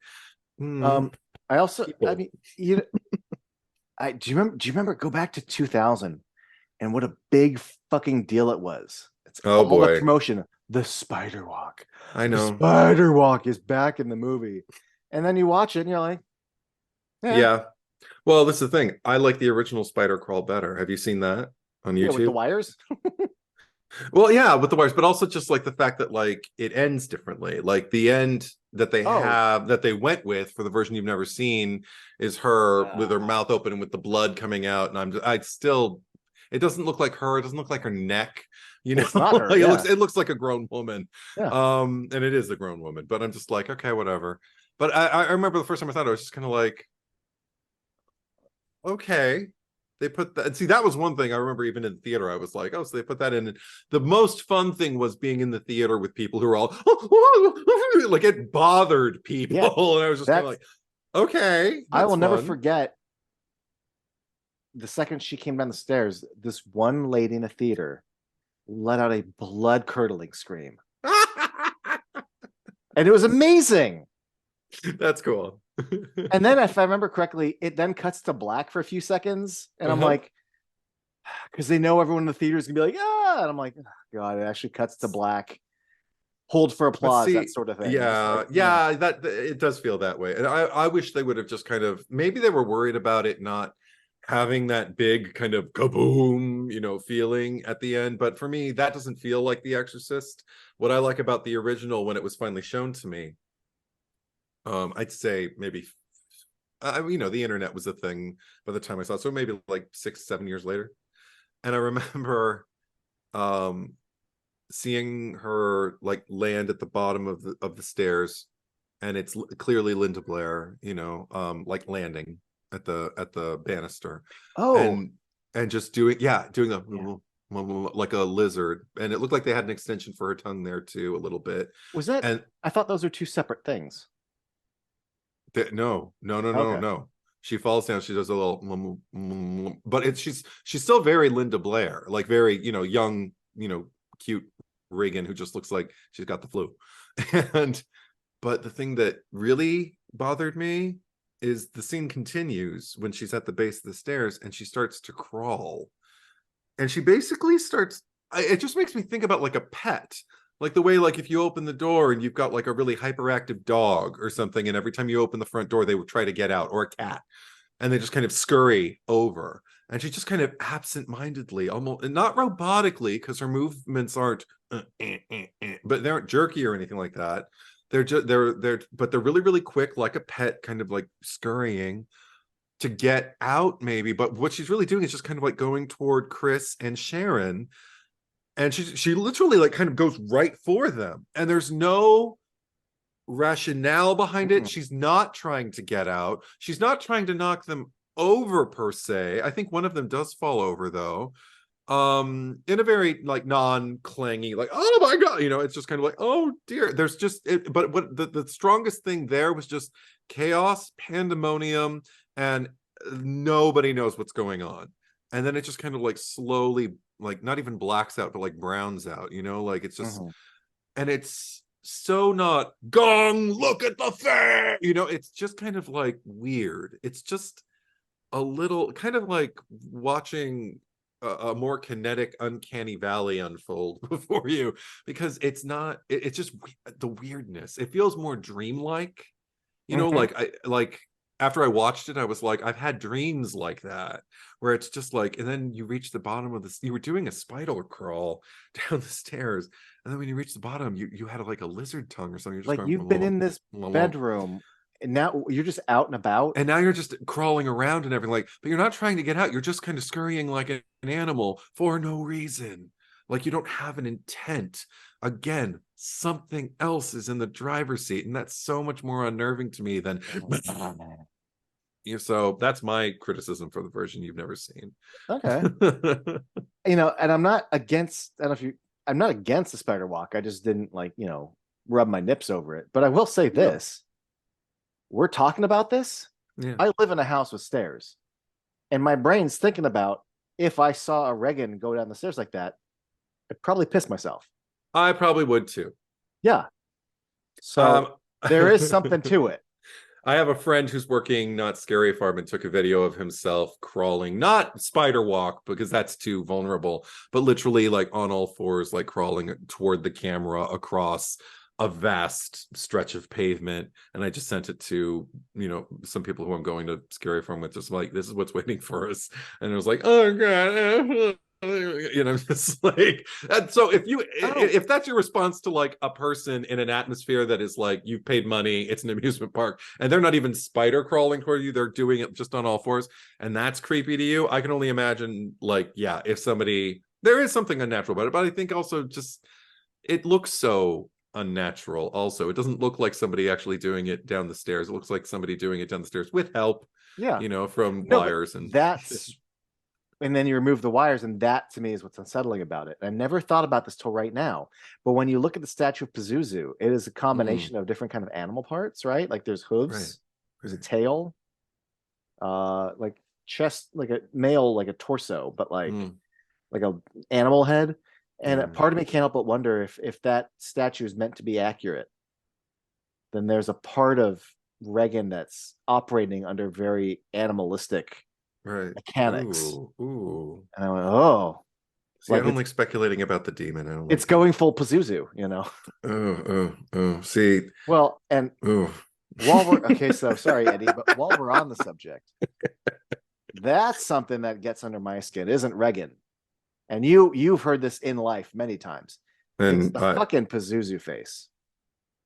And I reciprocate that. Yes. Really? I share that with you. Yeah. Simple makeup. This isn't complicated stuff. It's fucking black and white, fucking cream. some teeth, you know. And if you actually look at a still of it, like it's fucking fake ass teeth. Like, Oh yeah. there's something about that fucking look, those eyes. Really, really gets under my skin. The little, Yeah. unless it's appearing on a fucking stove for a second, then who gives a shit? But My conditional love for the Exorcist. but Director's cut in quotes. Keep going. you talk shit, but whatever. I'm not the only one talking shit tonight. But the Keep going. no, just that's all I'll say is I mean, yes, Yeah. the performance of the things that Regan is saying, but just that when we boil it down to just, and there is in the original cut that one shot where it is like the half dissolve of her, like, bleh. Yeah. One of the little, this is just me being a little snob, but pretty much all my life though, I've always heard people talk about, oh, The Exorcist. It always gets to me because, you know, oh, really? Yeah. Well, you know, the devil. They always go, oh, the devil, she's possessed by the devil. And I forget, it was somewhere around the third or fourth viewing where I went, well, no, I know Pazuzu's name isn't uttered in this movie, but like he's in Iraq, like it's a Babylonian demon. Like everyone who talks about like the devil and they refer to like the Catholic or the Christian devil, and I'm like, I think you're getting confused because the movie has, like, they call priests because there are priests in the town and weaving into the story. This is not the devil. This is and I think it's only exacerbated by the fact that at one point it calls itself the devil. But to me, that's a performance that it's giving, you know. That's the thing. It's like, oh, well, it said it's the devil. Whoa, and demons don't lie. And also, and when it talked like Burke, and when it was pretending to be his mom, like, right, like that was not really his mom. That was like so no, and he said it was going to mix lies with the truth. That's how it gets to you. That was one of the things to watch out for. That's why you don't engage with it. If anything, so it just tells you the masses would not survive. And what I find interesting, exchange with Pazuzu, what I find interesting is that Chris is not religious. She's not raising her daughter to be religious. And I used to wonder, well, then why does it call itself the devil? But the one thing that has become abundantly clear to me over time is that since Father Karras has his dream about his mom, Pazuzu flashes there. And this is before he's even met Chris, let alone like. So from the very beginning, Pazuzu is going after Regan and is going after, like, he knows they're, I don't know, whatever, but I like to imagine, if I want to, like, I don't want to say apply logic, but when I kind of, you know, try to imagine what's off screen. Is there some sort of nebulous thing? I don't want to call it like a puppet master, but like they play the tape backwards and it's saying Father Marin. It already know, like it's lining up, it's making shit happen. And it to me, the idea that if it's already fucking with Father Karras and Regan, like, it says the devil because of course we're going to go with a Christian devil and call a priest. If it just was acting weird, or let's say it started speaking in Hebrew, maybe they'd call a rabbi, but it wants Karras. And I get Karras by saying I'm the devil. Right. So to me, there is a logic to it. Also, if it's playing a game and if it's got like an end game, like that's how it achieves its goal. Well, also it says it's the devil to Karras. And I mean, so if, again, you've got a Catholic priest staring you down the barrel, like, what's the thing that's going to intimidate him? Karras, if you know anything about him, chances are he doesn't know who Pazuzu is, because nobody knows who you are in the US. But, you know, he doesn't go, that Pazuzu doesn't go around telling Father Merrin, I'm the devil. So I mean, take from that what you will. There's that's one thing that I really appreciate about the film by and large, is that there are so many pieces to unpack with people, to just kind of like get like, how did this affect you? What did you think was going on with this? Or I mean, I still can't explain the holy water in a way that satisfies my mind, but the thing is, I'm exposed to so much evidence in my mind, you know, within the world of the movie. I don't know possession in real life. I don't know, you know, which it's like anything else supernatural. It's like, I'm not going to pretend I know everything and say that's just a bunch of horse cocky, but I'm not, I'm not going to say, yes, I believe in it. I believe in it devoutly, because if it's possible to believe in something too much, you might court disaster. So I'm just going to say I don't know, but within the framework of the movie, the lore that they're setting up and everything, I completely lost my train of thought. We're talking about the devil and Karis. The devil and Karis and everything like that. Yeah. Like, oh yeah, the thing that I can't explain for myself, within the lore of the film, enough evidence is kind of like laid out for me that I don't find any solace in my father's explanation that like it's just mass hysteria. I'm like, that doesn't look like mass hysteria to me. That's, if that's what the movie wants me to think, then it did a very bad job executing it, because there's too many things that people witness and agree upon in a way that the movie isn't like letting me know, see what they just did, you know, like this isn't really going on. Like, I mean, it's different maybe if you kind of like watch The Omen through the lens of like, you know, Richard Donner wanting to make, for as long as he possibly could, a movie about two parents who believe their child is the devil when he isn't, and the kind of woohoo at the end is, well, he is. Yeah. You know, but the whole movie could have been a movie about two people who are just kind of like mourning the loss of their biological child, and because of the way that he like tries to substitute. Anyway, I'm not going to go into that, but like with that, if somebody told me like he's not the devil, I'd be like, really, why do you think that? You know, I'd be more interested, as opposed to somebody saying like she's not really possessed. I'd be like, oh god. Well, I'm glad you brought up the holy water, because I'm of two minds of the subject, if you want to like try to approach it. And one is, and this is silly, so I don't totally go with it, but it's like it's not psychosomatic, but like basically Pazuzu doesn't know it's holy water, but thinks it is. So it's like, fucking ow, like haha, you tricked it, because it's not literally a chemical reaction. It's like, if he believes it, then it is it, which usually is how it works for us, right? Like, or in the movie, literally it, like, this is battery acid. Like, I'm a child, I'm making pretend, and you believe it. Which is normally a hero to villain thing, not the other way around, but it is, right. Oh my god, he says it's holy water, it must be holy water. Or but the real thing that I think it is, I don't yeah, necessarily believe that, is that it's performing. It's knows it's not holy water. It's just one more part of the game.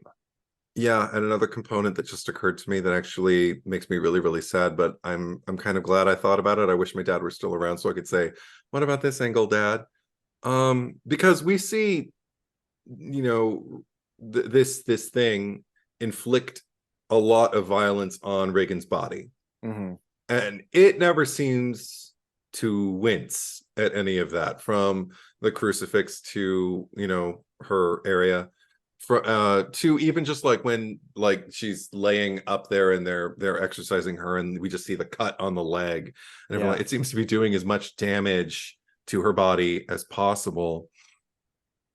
And the thing that makes me kind of terrified to think about is, what if, even though it's inhabiting her, that what if it doesn't connect with like the science of her body? Like, what if it's in the driver's seat and it can see, hear, speak, like it can share her senses, but it doesn't necessarily feel everything. Like, it's not experiencing what's going on with the nerve endings in her arms and legs. Like, what if that's all her, and that's why the violence to her anatomy, to her extremities, to, you know, like what and what if because it can't feel, and she's the one feeling it, it has to put on the show, like you say. But the motive behind it is it's not connected to her sensory apparatus, like it can't. So it's just kind of like, it's at holy water, so I better convince it, oh, it burns and everything, because if it did, it wouldn't burn you, Pazuzu, because you're a shithead. Or maybe that's just the deal. When you possess, maybe you just don't feel, like, I'm not going to pretend to understand. But now thinking, like, what if she's the one who feels all of that? Oh, that makes me even sadder. But even more, now I'm holding even more to my theory about her at the end. If she felt all of that and her body, absorbed like all of that trauma, maybe that's another part of like what motivates her to almost reflexively like embrace, Father Dyer at the end. I don't know. Well, and that kind of connected me too when we were talking about how, like, if it's all part of his plan or its plan. That to me also kind of connects with the scene at the stairs that they put back in, because it's not just the idea of driving out hope, just anybody, even though that's part of it, but the fact that towards the beginning of the movie, because the dream, we know that it's targeting Karis, and that Karis's log line of his arc is having crisis of faith. He's the one that, oh, you're the one that I want to try to convince. How could a God exist that would allow this to happen to a girl? Right. Not even anyone else in the room but him. Like, that's the one. That's the guy I'm gonna want to plant. Yeah. Terrifying. But it's terrifying on an adult level. Like, it's a different terror than when I was a child. Like, I will be able to sleep tonight because I still knew the world I was existing in, but it's chilling to share this, The third act, very effective. A lot of the questions that are brought up during Act 1 and Act 2 to me, though, are the things that haunt me and stay with me. Period.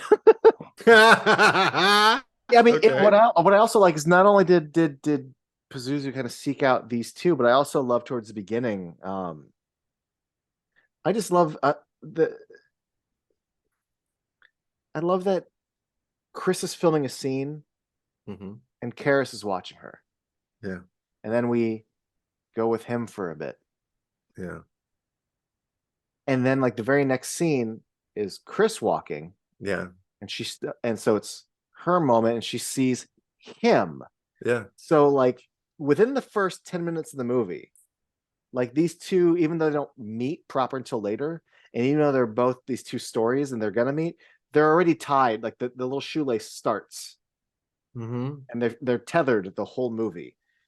And I just always thought that's nice. That's just good storytelling. But I also wonder, is technically Pazuzu the one who, like, ties the knot?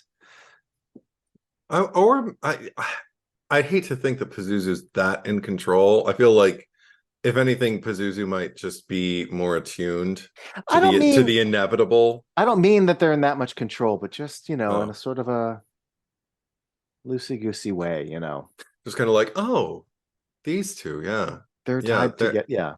Yeah. That's the this should be fun, yeah. But I mean, I also like the fact that they kind of catch each other at work, like, yes, surreptitiously, without the other one knowing. Like, he gets to see her shooting that scene. It's the happiest I think we see him in the entire film, and it's his first appearance on screen, when she just has that exchange with Burke, and then while he's directing her and everything, and then they just make the crowd laugh, and there he is, and the crowd just kind of it's like, oh wow, that's the happiest we see him in the whole movie. Yeah, it is. It's a shame. He has the saddest face. Yeah, Jason Miller's just carrying the weight of the world on his shoulders. He's got one of those faces. Yeah.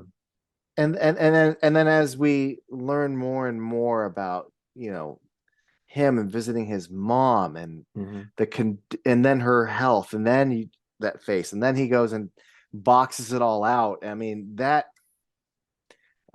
mean, I know Ellen Burstyn, praise hands and all that, but I mean, Jesus, literally with the collar and everything. No, but he and it breaks my, it's sad that this movie came out in 73 and it's you could make this movie now and the Mhm. struggle of not being able to afford getting your mom the right care, so she has to go here. And I'm like, it's just like I just threw my hands up in the air about like how the American healthcare system has not changed in Mhm. literally 50 years. Mhm.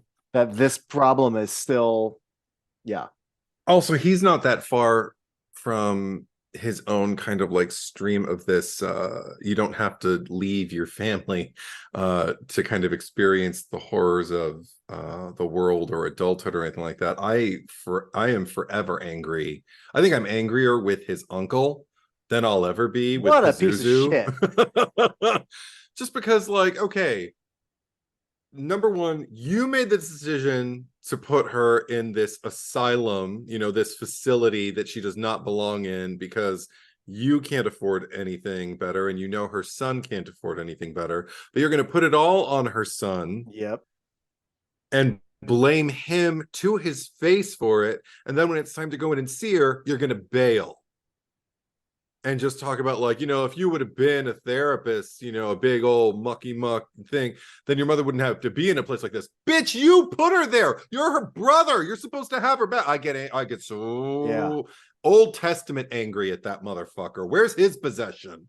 Where's his torture? He should have been the one to go visit Reagan in her bedroom. I would have preferred that. Get what's coming to you, motherfucker. Anyway.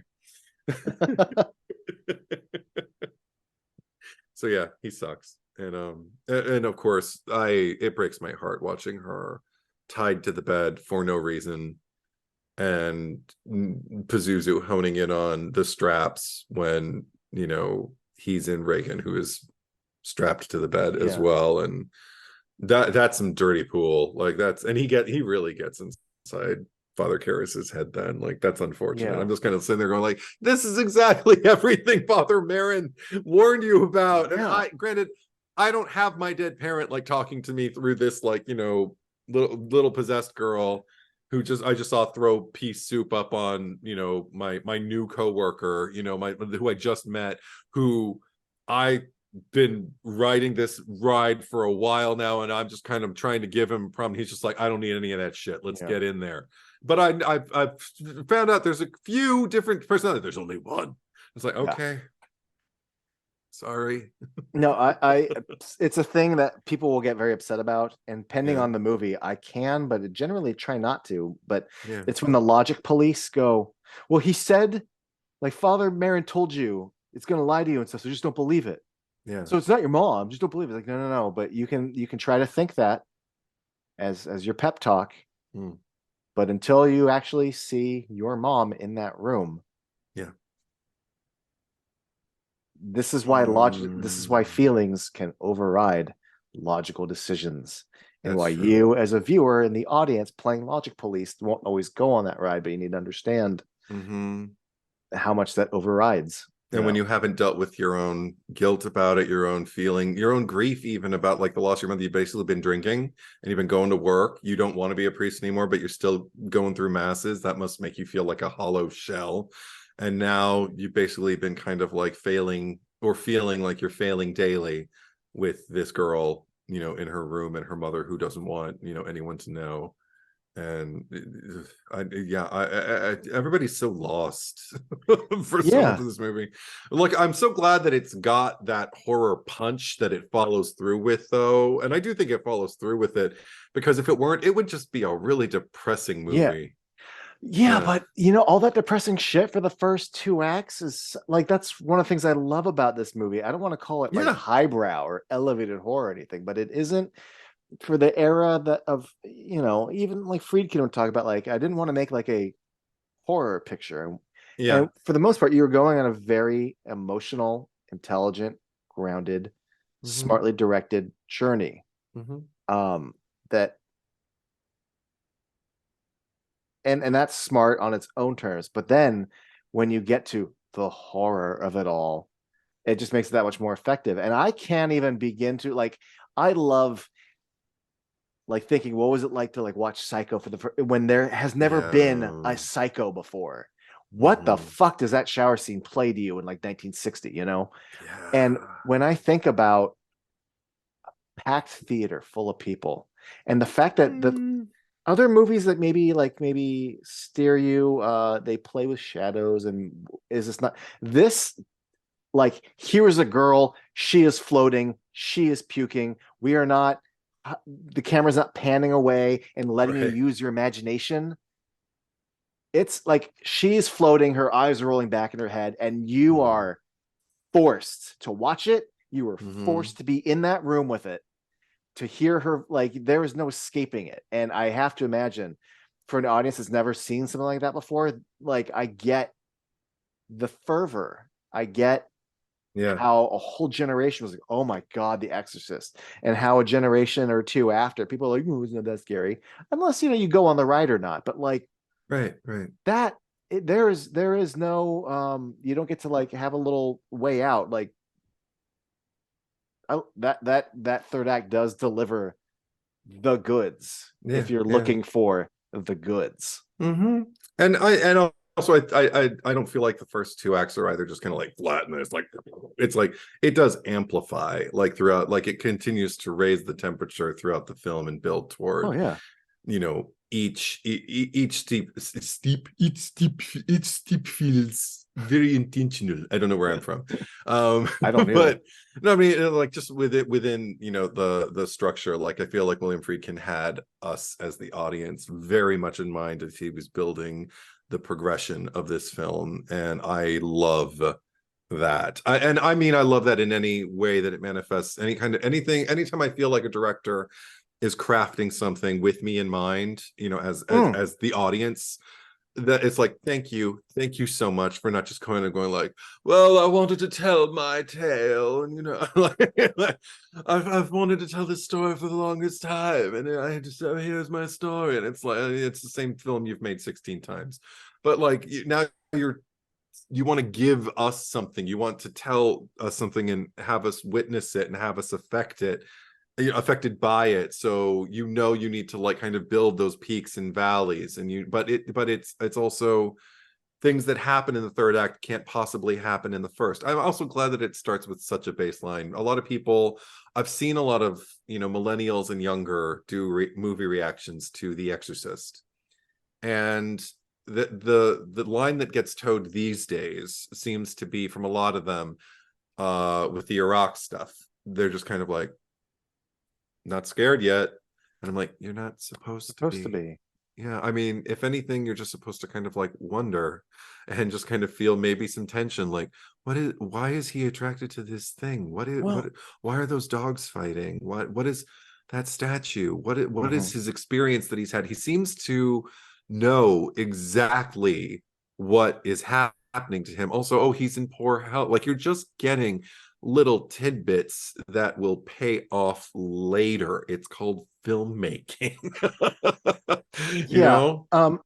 I mean, no, I'm not trying to generalize, but I'm zeroing in on a very specific kind of viewer who, Hmm. uh, this is, you know, in the age of the Conjuring universe, and I love that, you know, Scream opens with a horror scene, but you know, between the wrong lessons learned from Scream and all the wrong lessons learned from the Mhm. Conjuring universe movies is that you have to open with a dumb, fucking pointless, fucking jump scare scene in the first 5 minutes of your movie.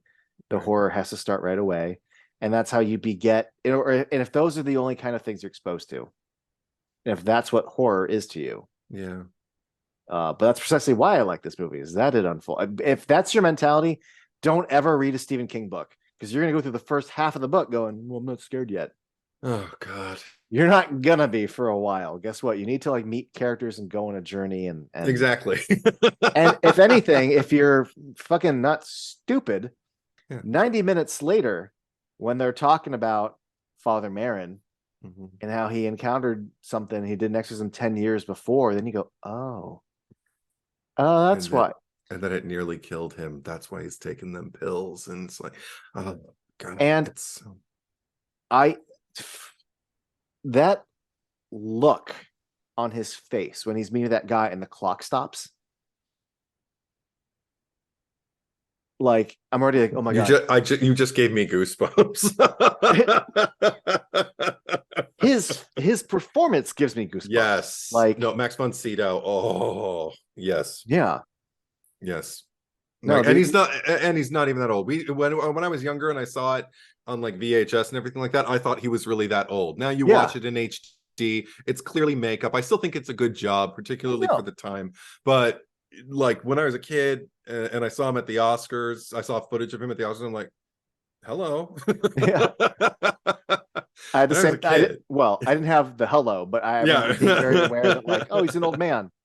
And then I got older, and then he got older, and I went, wait a minute, if he's old, that's makeup. And now, yes, that He's makes just, me. it's the same thing happened with him as did the first movie I ever saw Maggie Smith in was Hook. So I thought, oh, she's just like super old. And then, as she started continuing to grow old, I'm like, God, she's been old a long time, like a really long time. No, she wasn't that old when they aged her when she Yeah, did. Remember Sister Act? Well, you couldn't see much of her. You could just see like this much of her face. So, and she wasn't wearing any makeup, so she wasn't that glamorous. But she wasn't old. She was just yeah.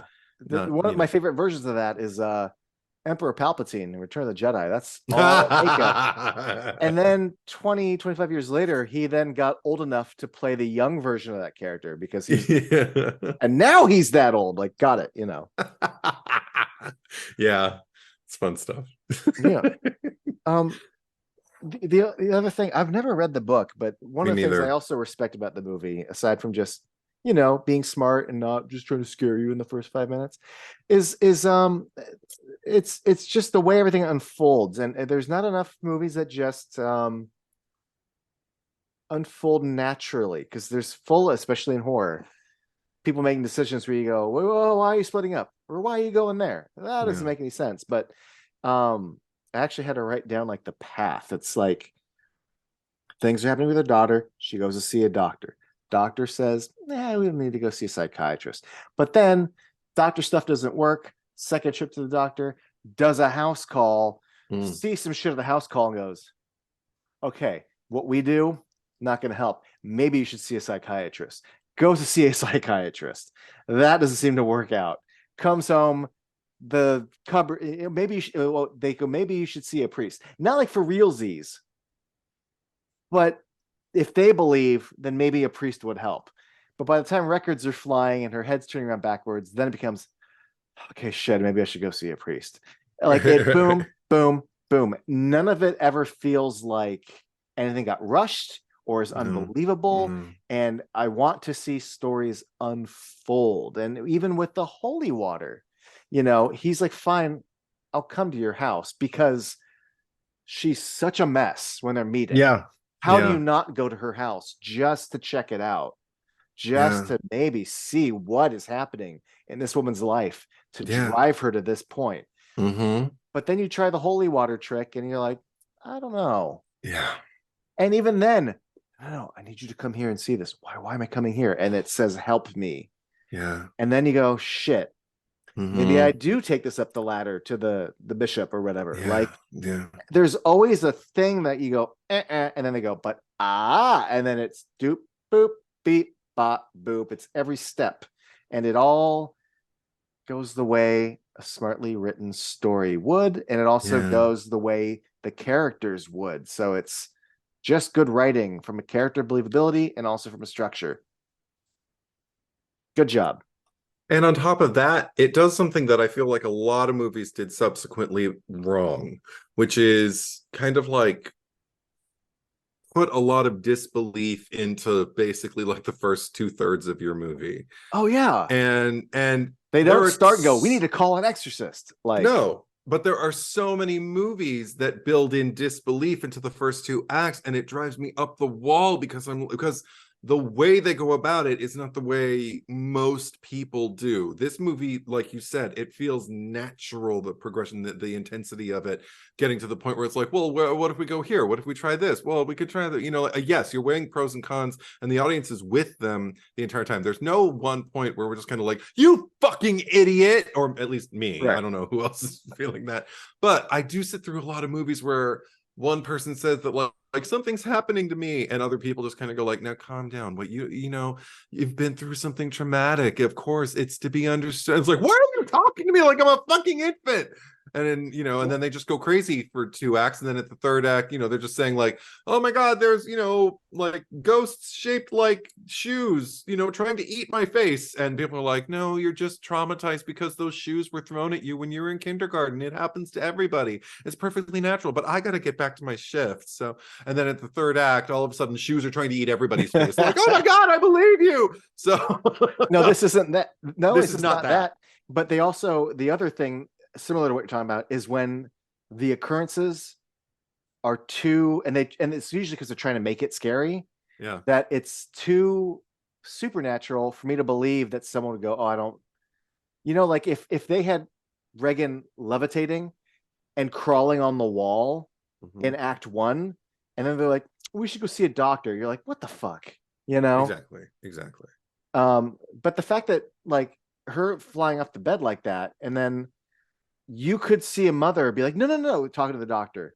What about my daughter jumping off the bed? And the way he tries to explain it, you could almost have her go like, okay, yeah, I mean, it's not like she was levitating. She was just lifted. Like, I believe why she would be like talked out of, or at least being excused. They don't overdo it. Again, it takes a while for us to get to a point where you go, holy shit, she's possessed. As an objective observer. It takes a dresser moving and her head turning around backwards and sounding like Bert. And that look on her face when she turns around, and that no, that Dudley Moore sounding fucking voice. And see, that's another thing. The head turning around the second time, like the one that like is the one that gets, you know, like rebuilt in wax museums and stuff like that. That I remember having an effect on me when I was a kid, because it was just, you know, weird and scary. And it was happening to a little girl, and the noises were scary, and you know, all of it. It doesn't scare me anymore. That's actually kind of, it's probably the most iconic thing that happens in the movie. I remember even when I was living in New York, when Linda Blair was playing Rizzo in Grease. Oh my God. Yeah, on Broadway. And it was the Weislers, you know, they were stunt casting. And she was the celebrity du jour. And they, in Times Square, they full on had a huge billboard of Linda Blair's body, and they had a box with a little pole sticking out of like where the neck was, because it was they cut off her head, and the box had, you know, like four sides, and one side had her Linda Blair's face like this, and then the next one had like a Tasmanian devil kind of like spiral, then the next, and then Tasmanian devil spiral, just rinse repeat. It was spinning around, you know, like electronically, as long as she was a part of the show. And so the fact that it was used to promote things that have nothing to do with The Exorcist, other than we've got Linda Blair this week, you know, like, that tells you something. But anyway, given that it's probably the most iconic thing that happens to her visually anyway in the movie, I don't find the one that gets played a lot, you know, like in the clip reels, or the one, you know, the memeable kind of thing. That's not the one that chills me. The one that chills me is the one where she just does the owl thing, like where it's 180, not the full 360. Full 360. I'm sorry, it's the you smile lost me. and the darkness of the eyes. Yeah, exactly, because it's still her eyes, but not. Yes, there's something else there, but not like in as obvious a way as later. I am much more freaked out by the fresh wounds. Yep. The black eyes, and the fact that the head does the owl thing and twists just a little further than it should, as opposed to, you know, I just, you just gave me the image of little baby Bart on the little laundry going, whoa. All hours. Yeah. It's, well, again, it's the dark eyes and the smile, and also I think it's the perversion of like the fact that it's a British man's voice coming out. Like that, you know, it's so weird. The spinning head, I mean, if I want to be like I I don't really have a It's the problem most with Hollywood thing that it. happens in the But movie. also no, but like Yeah. if you allow yourself to think about it for more than a second, you're like, well, now she's dead because like Exactly. her, Yeah. and also like her breathing tube, like her food tube, like it's all Yeah. just. But to me, that's I'm like, no, no. Well, that's actually to me what makes it creepy is that we're going beyond science now. Like that's what makes this a possession. Is that Mm, is I don't mm. want to call it magic, but like you know, One note too high for me, but it doesn't ruin. It's not a deal breaker. yeah. But It's just. yes, sorry, but the quote unquote realistic version of The Exorcist is the head turns around, then it's all black. Well, actually, Because the possession's over. Like the head yes, wouldn't I be mean, capable of going yeah, beyond right. 175 degrees And, without, some. and then the priests walk in, and they like lift up, and they're like, "Well, good news is possession's done. Bad news is Yeah, your daughter's dead." But like, but and we like, didn't do silly it. Pazuzu, why'd you make the head go right? Exactly. Like Yeah, it's not right. Now you can't do anything either. That Pazuzu. But silly. No, there's a lot of little like again, it's not the head spinning, it's the look on her face for the 180 degree. It's yeah. also for me Oh. Uh-oh. when Karis comes back in and Marin is dead and Fizz is just sitting there laughing, that just sitting on the bed, Mhm. all all of that behavior. I want to ask you something. No thanks. No, No, ask me something, but I'm just saying that I know. That's why I was laughing. that fucking No, I want to ask you something. So, okay, between the time that Karis leaves and everything, and Marin is left alone, and then Karis comes back, what happens? oh yes. Yeah. Do I think it's possible that based on his health conditions Right. and taking the pills and the nature of everything, that he went in there alone and was not prepared enough and died of the causes we've been seeing? Mhm. Yes, it's possible. But I have to take into account the nature of Pazuzu and Regan and the look of pleasure on her face and the fact that she killed Burke, that I'm like, oh yeah, like Regan killed Marin for me. We don't see it, but like that bitch killed him. Okay. Because that seems to be the general consensus on what happened. I literally did a poll in my story, I think, I don't Yeah, I know, remember a that. year or so ago, because I was just so curious at the time. I was just like, what do other people make of this?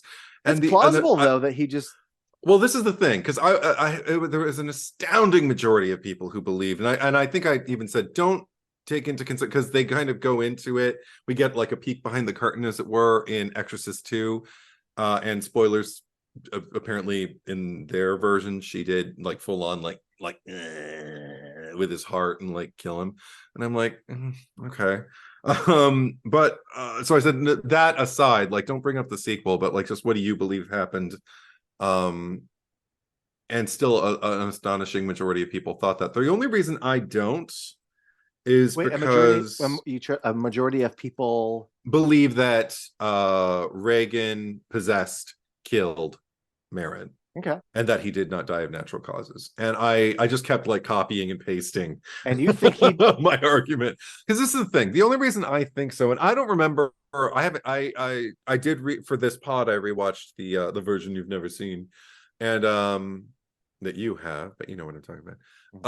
But I maybe I should go back and see if it's the same in the theatrical release, because the first reaction when Karis walks in and sees, oh, it's so sad, just sees Marin kind of like laying there on the bed, like face down, just like gone. And the first cut that I was exposed to of Reagan is her just kind of like sitting there, like just kind of like watching, just chilling, like, and if there were, I never hear it in the moment, but the way I recount it for myself, if Reagan were to say anything that it looks like, or not Reagan, but Pazuzu and Reagan, were to say anything that looks like the thought process, the body language to me and the facial expression all say like, yeah, man, I don't know what happened. We were exercising and he just keeled over. I don't, is he trying to trick me, or oh, you're gonna check his vitals? Okay. And then once Karis starts to despair, that's when your favorite Yeah. little starts. Because this is the thing, a lot of people attribute the laughter to, well, obviously, and I'm like, but the laughter is in reaction to Karis's reaction from my vantage point, what I observe, the way it unfolds.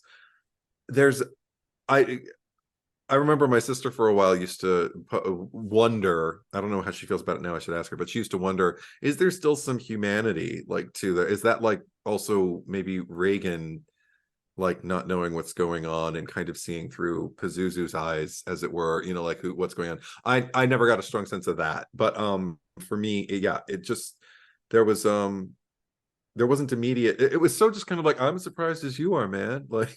See, And to me it's almost even more tragic if his time just came, like it's just that's when God took him well, at the most crucial moment.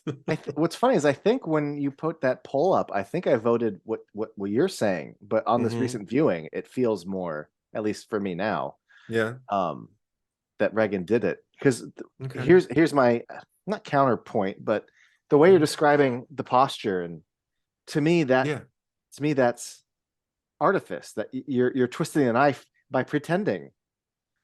You're playing dumb, you're playing innocent. I don't know, man. We were trying to have an exorcism and he just fell over. Like, you're lying.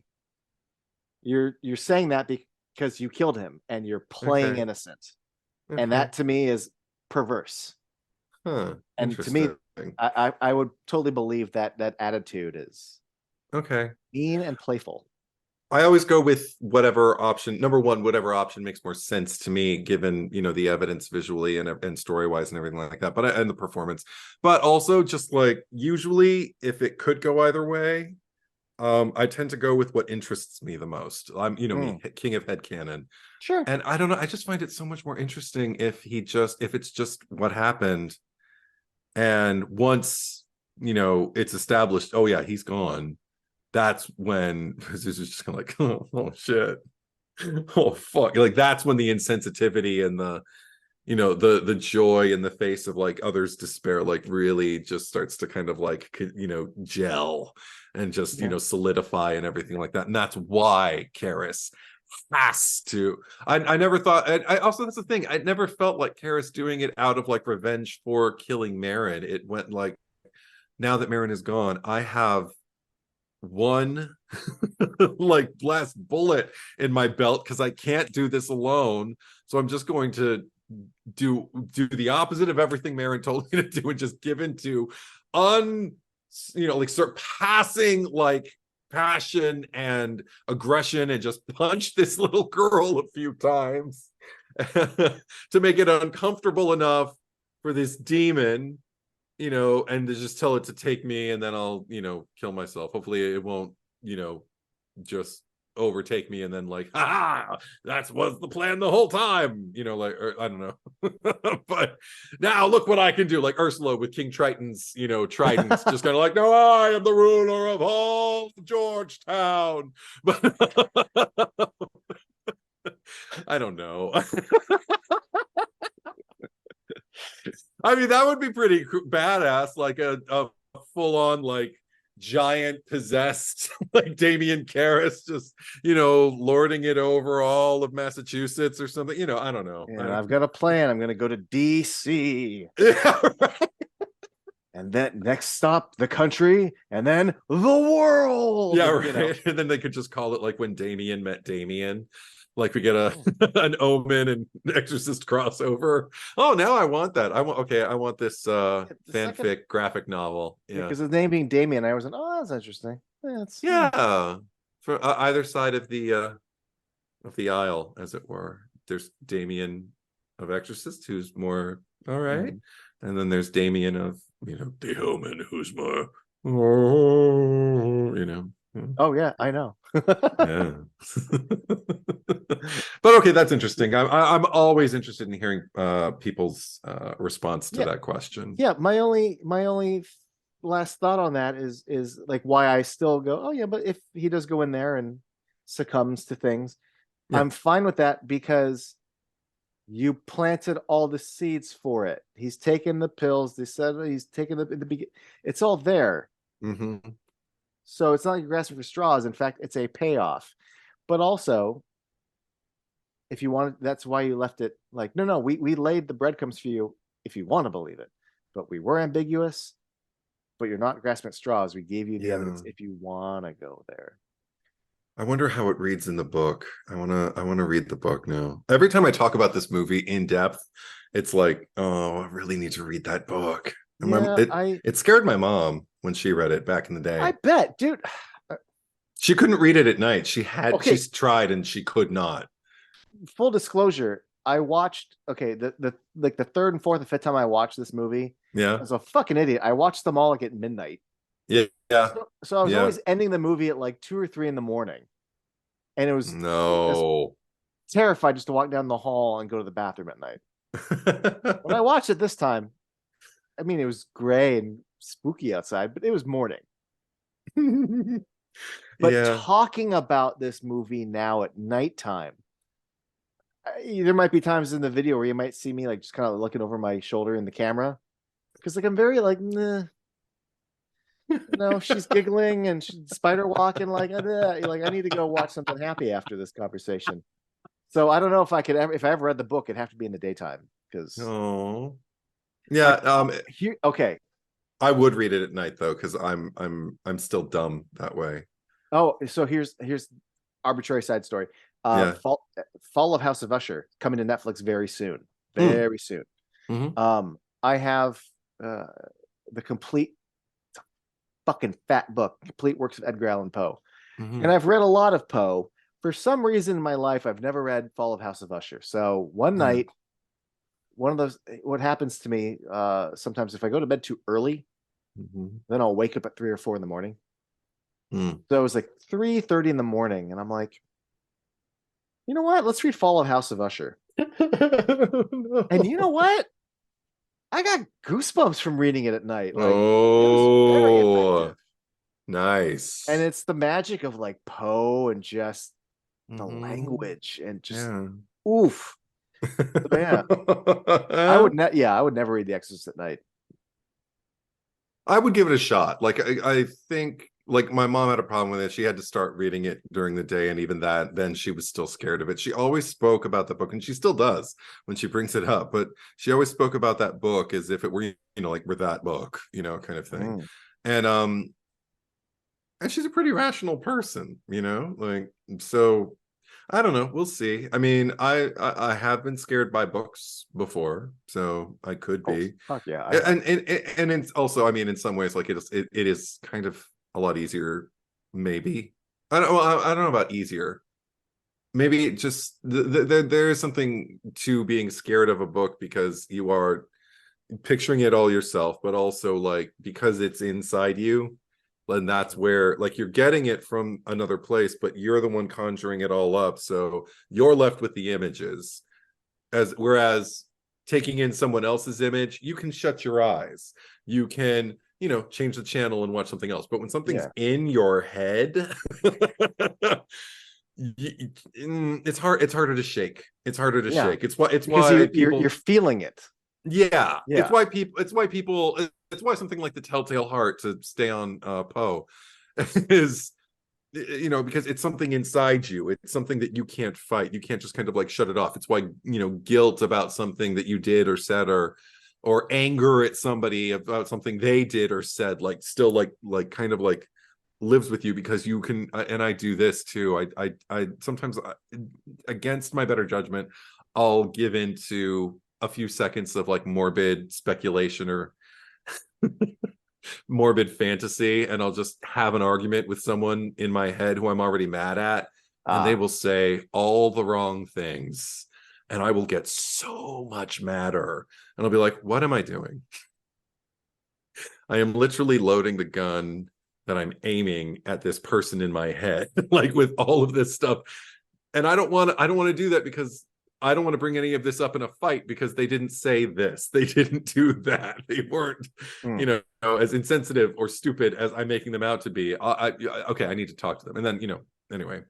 But reading books is like my brain. I don't know. That's a sentence I almost understood. Yeah, I want it on a shirt now. Reading books is like my brain. Period. We'll get some questions. It'll be a good icebreaker, but I don't like breaking the ice with strangers. No. People are gross. Hey guys, have you ever met Eddie? Reading books is like his brain. It's a conversation starter. Yeah, and then I won't explain it. It's because it's too much fun to just go, and I'll just go, oh, so, and they'll talk to you. No, I'll have left your ass. Nice. I'll just be in the corner and just regard everyone. I'll even bring like a newspaper with eye holes cut out, and I'll just like, look to the left and look to the right all night. And if somebody approaches me, I'll, like brace myself and rattle the paper. Okay, so The Exorcist. Morbid fantasy. Yeah. No, I'm so The Exorcist, yeah. Yeah. What an exquisite movie. Yeah. Although I will say William Friedkin, don't know if I ever would have wanted to work with him in a movie. Literally just about to say, my next sentence was about to be, unfortunate that we all know about some of the techniques that he used to get performances out of people in this movie. If you can call them that. Like oh, that's a very loose term. Like, yeah. Heinous acts that he committed. Technique is, do you trust me? Well, yeah, I love you. Okay. Smack and action. Okay, I guess literally I'm crying. Slapping your actor in the face. Like, okay. Yeah. And also you have an actor who's saying, this stunt that I'm performing, it kind of hurts. It kind of hurts. Could you ask the guy who's performing it, who I have no contact with, no signals to give? Could you just ask him to ease up a little? And he's like, pull the shit out of it. And I'm like, sure, yeah, pull the shit out of it. And then, ow, that's what ends up on the screen. And it works. But it's, what else works? Hiring an actor like, say, Ellen Burstyn, who can do anything. And as she proved in Requiem for a Dream, I mean, she proved it so much earlier than that. But I like using Requiem for a Dream as an example because she was performing someone who basically goes out of her mind. And what I love that Darren Aronofsky brought up anytime he talks about that movie is she was completely lucid in between takes. Like a lot of people might have needed to go there and stay there. And then he was wondering, like, is that, and he offered it to her, like, if there's anything you need, she's like, oh, I'll be fine. No, I did my preparation. I'm good. Acting. She had a preparation, and there's like one scene where Hubert or Herbert, I can't remember, Selby Jr. is the author of the original story, is reading a section of when she's on the subway car while she's on the set of the subway car, and she's just closed her eyes and she's kind of preparing while he reads to her. It's intense, but she's not like going, stop everyone, the author is going to read my part to me before I perform it, and I need concentration. Absolute. So, like, that's not Ellen Burstyn. That's not how she rolls. Right. She's just like, fuck my back. And then what did he do? He pulled it so hard that she was out of commission for what, like 2 weeks? I don't even remember. Yeah. Like, fuck you, Bill Friedkin. Thank you for an incredible film, but fuck some of your choices about the way you treat the people who you're making your film with, the actors who trust you. Come on, buddy.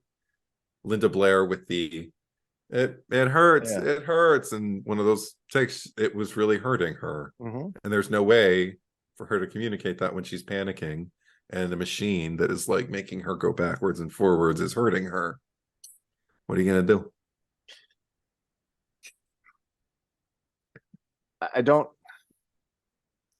condone that.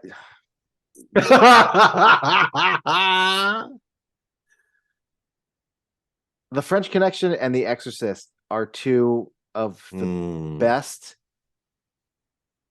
movies of the 70s that, the fact that the end result, I don't know enough. I do know, like, I know Gene Hackman had a lot of problems with the character he was playing. But the whole point is that Popeye Doyle is a piece of shit in his heart. There's certain things he believes that are fucking not cool. That's the whole point, is that we have these sort of morally gray characters that are conundrums, that there's an irony that you're literally a priest who is doubting his faith is the one to help. Like, it's all about, for Friedkin, the inversion, or the two sides of a coin.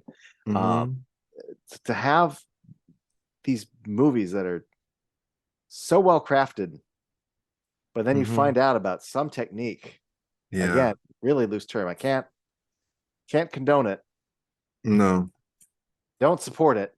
No. And I will never say, oh, but it was so good, so wasn't it worth it? Right. No. What helps is looking to the people who worked with him, who were affected by these decisions that he made. Look back and, say they also don't agree with them, but still praise him as a director and still praise the project. Like, it's not like it was done for naught. I generally tend to look to the person being victimized to wonder if it's years past and I don't know how to feel, the first person I will look to is the injured party and be like, well, how do you feel? You cool? And they seem cool. Now they were pissed then, they were injured then, and then they got legal on their team and they got some recovery time. But because that's another thing, is like, it just, as a filmmaker, it's just bad business, because you're taking your actors. you've got people on the payroll, and you've got to like make your movie, and you're shooting yourself in the foot when your actors can't work.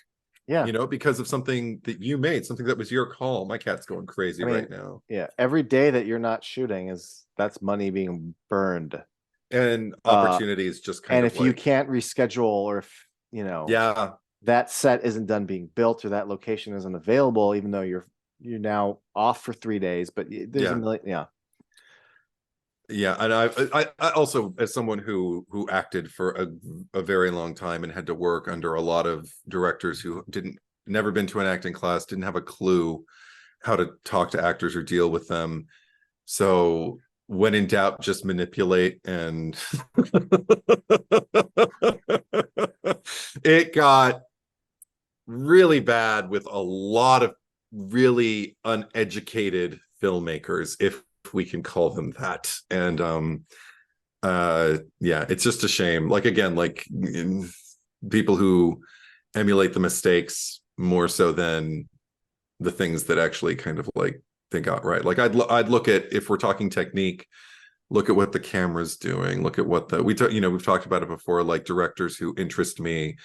You and I off pod talk about it a lot. Like, if there's a director and what draws their eye doesn't draw my eye, I'm not going to usually get into their movies, because I want the camera over there, but they keep putting it over here. And it's like, that's not your movie from my vantage point. The movie you're making is over here, but really that's what I want to see. So it's not a match. But William Friedkin, as far as the result is concerned, where his interest is, his eye, what it's drawn to, that I'm very much attuned to that. So you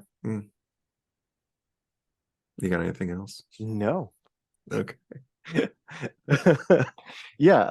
Just sad that sometimes what he has to do to get the eye to go there. I'm just saying, we don't condone it. No, we don't, not at all. But hell of a ride. He's lucky it worked out. And only other thing I want to mention is Mercedes McCambridge. Again, they got this one podcast that I listened to got a lot of facts wrong, and there was a lot of rattling chains and moans and stuff in the background when they were telling these stories. So I think they were trying to be as much a horror entertainment podcast, infotainment, as they were like, we've done our research and here's our stuff, but a lot of their facts were wrong as far as from what I had seen in interviews with the actual people who were there. But they discussed Mercedes McCambridge and the lengths she went to do the Reagan possessed Pazuzu voice, which is the majority of spoken lines. And I think she said to William Friedkin at one point, according to this podcast, and again, it's interesting, so I'm like, I hope that's what happened. But she basically said, okay, I can do this one of two ways. She basically Jim Carrey in Man of the Moon him, like said, like, there are two ways I can do this. I can just kind of like, do my thing, not muss anybody's, feathers or anything, muss anybody's hair, just keep things running smoothly and everything like that. And it'll be an adequate performance, I guess. Or I can, go really, really dark and give you the most chilling thing you've ever, like beheld. And Friedkin's like, I want you to be chilling. I want you to be the scariest thing that I've ever beheld. She's like, all right. So she like she disappeared for like a week, drank like a fish, smoked like a chimney, drank raw eggs, which I don't know what that does to the voice. Right. I guess it layers it in a very specific way, but also creates, I don't know, just some kind of thing, maybe a phlegmy thing. Yeah, that's what I was thinking, like dairy or something. Yeah, like a rattle, but it was raw eggs, and it was that, and she would get for a lot of those sessions, according to this particular legend, tied up to a chair, so she could be incapacitated and struggle against something. And I've heard this. Yeah. And so when they recorded that, that's why a lot of it is, like a lot of strenuous kind of, and she hurt herself. She, broke skin with, like, I don't remember if it was ropes or whatever it is they used to tie her, but she struggled so much that she broke the skin like around like her wrists and her ankles and stuff like that. And she was in a bad way the entire time and really went to a dark place. Very un-Ellen Burstyn-y, kind of way, a very method, like once they yell cut, she just kind of goes to zero and needs to be like wheeled home, basically, but then she's coming back tomorrow to record the next, 8 hours or whatever they're doing of voiceover that she's capturing. And interesting because just on a personal note, I had to record something, one of the last auditions I did before everything shut down with COVID, was a voiceover audition for something where they needed somebody to be possessed, and they were looking for possessed voices, male, female, non-binary, whatever, and they just wanted people who were willing to go there, and they said think Mercedes McCambridge. Oof. And I was like, well, I don't smoke, I don't really want to drink for that. But maybe I can do my own version of it. So I just like played like a bunch of metal and I just screamed along with. And I like screamed to the point where like there was like, like a rasp. Yeah, a rasp to my voice, a natural rasp. Very Matthew Lillard is, Shaggy. And the other thing I did was I was recording with my phone, the device I was using to record. And I remember I just like placed it on a stool and I just laid my head on the stool and I just kind of looped the dialogue over and over again, like just kept saying it. And I figured I can extricate whatever take I think is better. And I went somewhere. I was drooling on the stool. It was on my face, and I remember I sent it to my representation at the time, and I was just gonna like, just send what you like.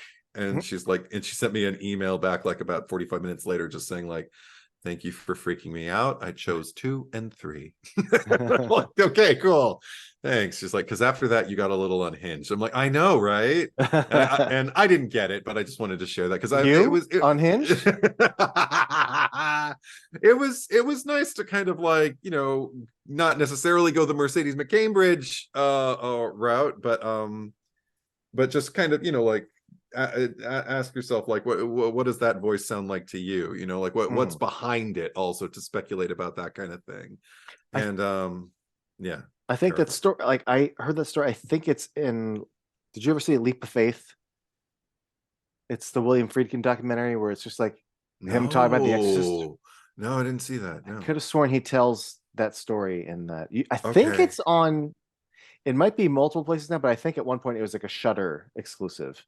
Ooh, okay. I'll have to look for it. But it's. I think they filmed it over the course of like 4 days. It's Mm-hmm. just William Friedkin in a chair Yeah.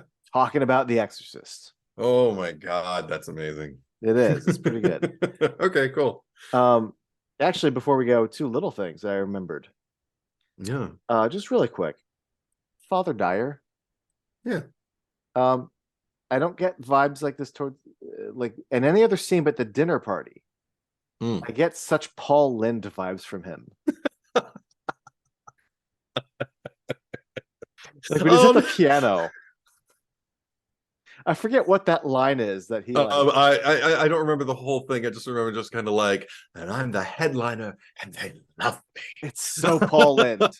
But I mean, now I'm just imagining Paul Lynde doing it, and I'm the headliner, and they love me. Yeah, he's that far away from going there, and he's not like that when he takes Karis. When he visits Karis, gets him into bed. He's not like that in any other scene, but he's just like, and I'm and it's imagining just Paul Lynde playing Father Dyer now. oh my god, it'd be amazing. I've already seen it. What was the other thing you wanted to say? There's something I don't. Burke is one of the, like sometimes I watch a movie and I go, "What an asshole." Yeah. And there's sometimes where I'm like, "I love this guy. What an asshole." Like, oh no. when Burke is always poking Kurt for being like a Nazi. Oh my god. And like having dinner with Goebbels or whatever. Right. And then he just that last straw and Kurt like Burke is just like in the kitchen just fucking with them and like Kurt and they have like a fight. I just remember watching that going like if I was at that party, I'd have been like now it's a party. Like oh my god.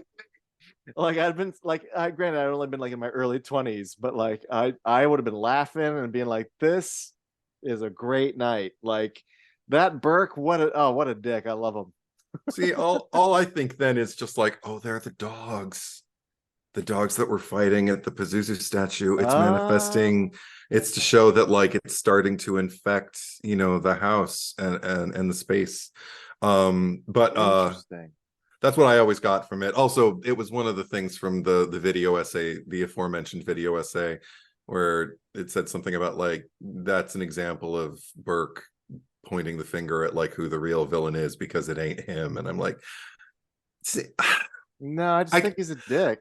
Yeah, I'm just like I never sure if that's what you get, take it, but not for me. That's one note too high for my mind canon, my head canon brain.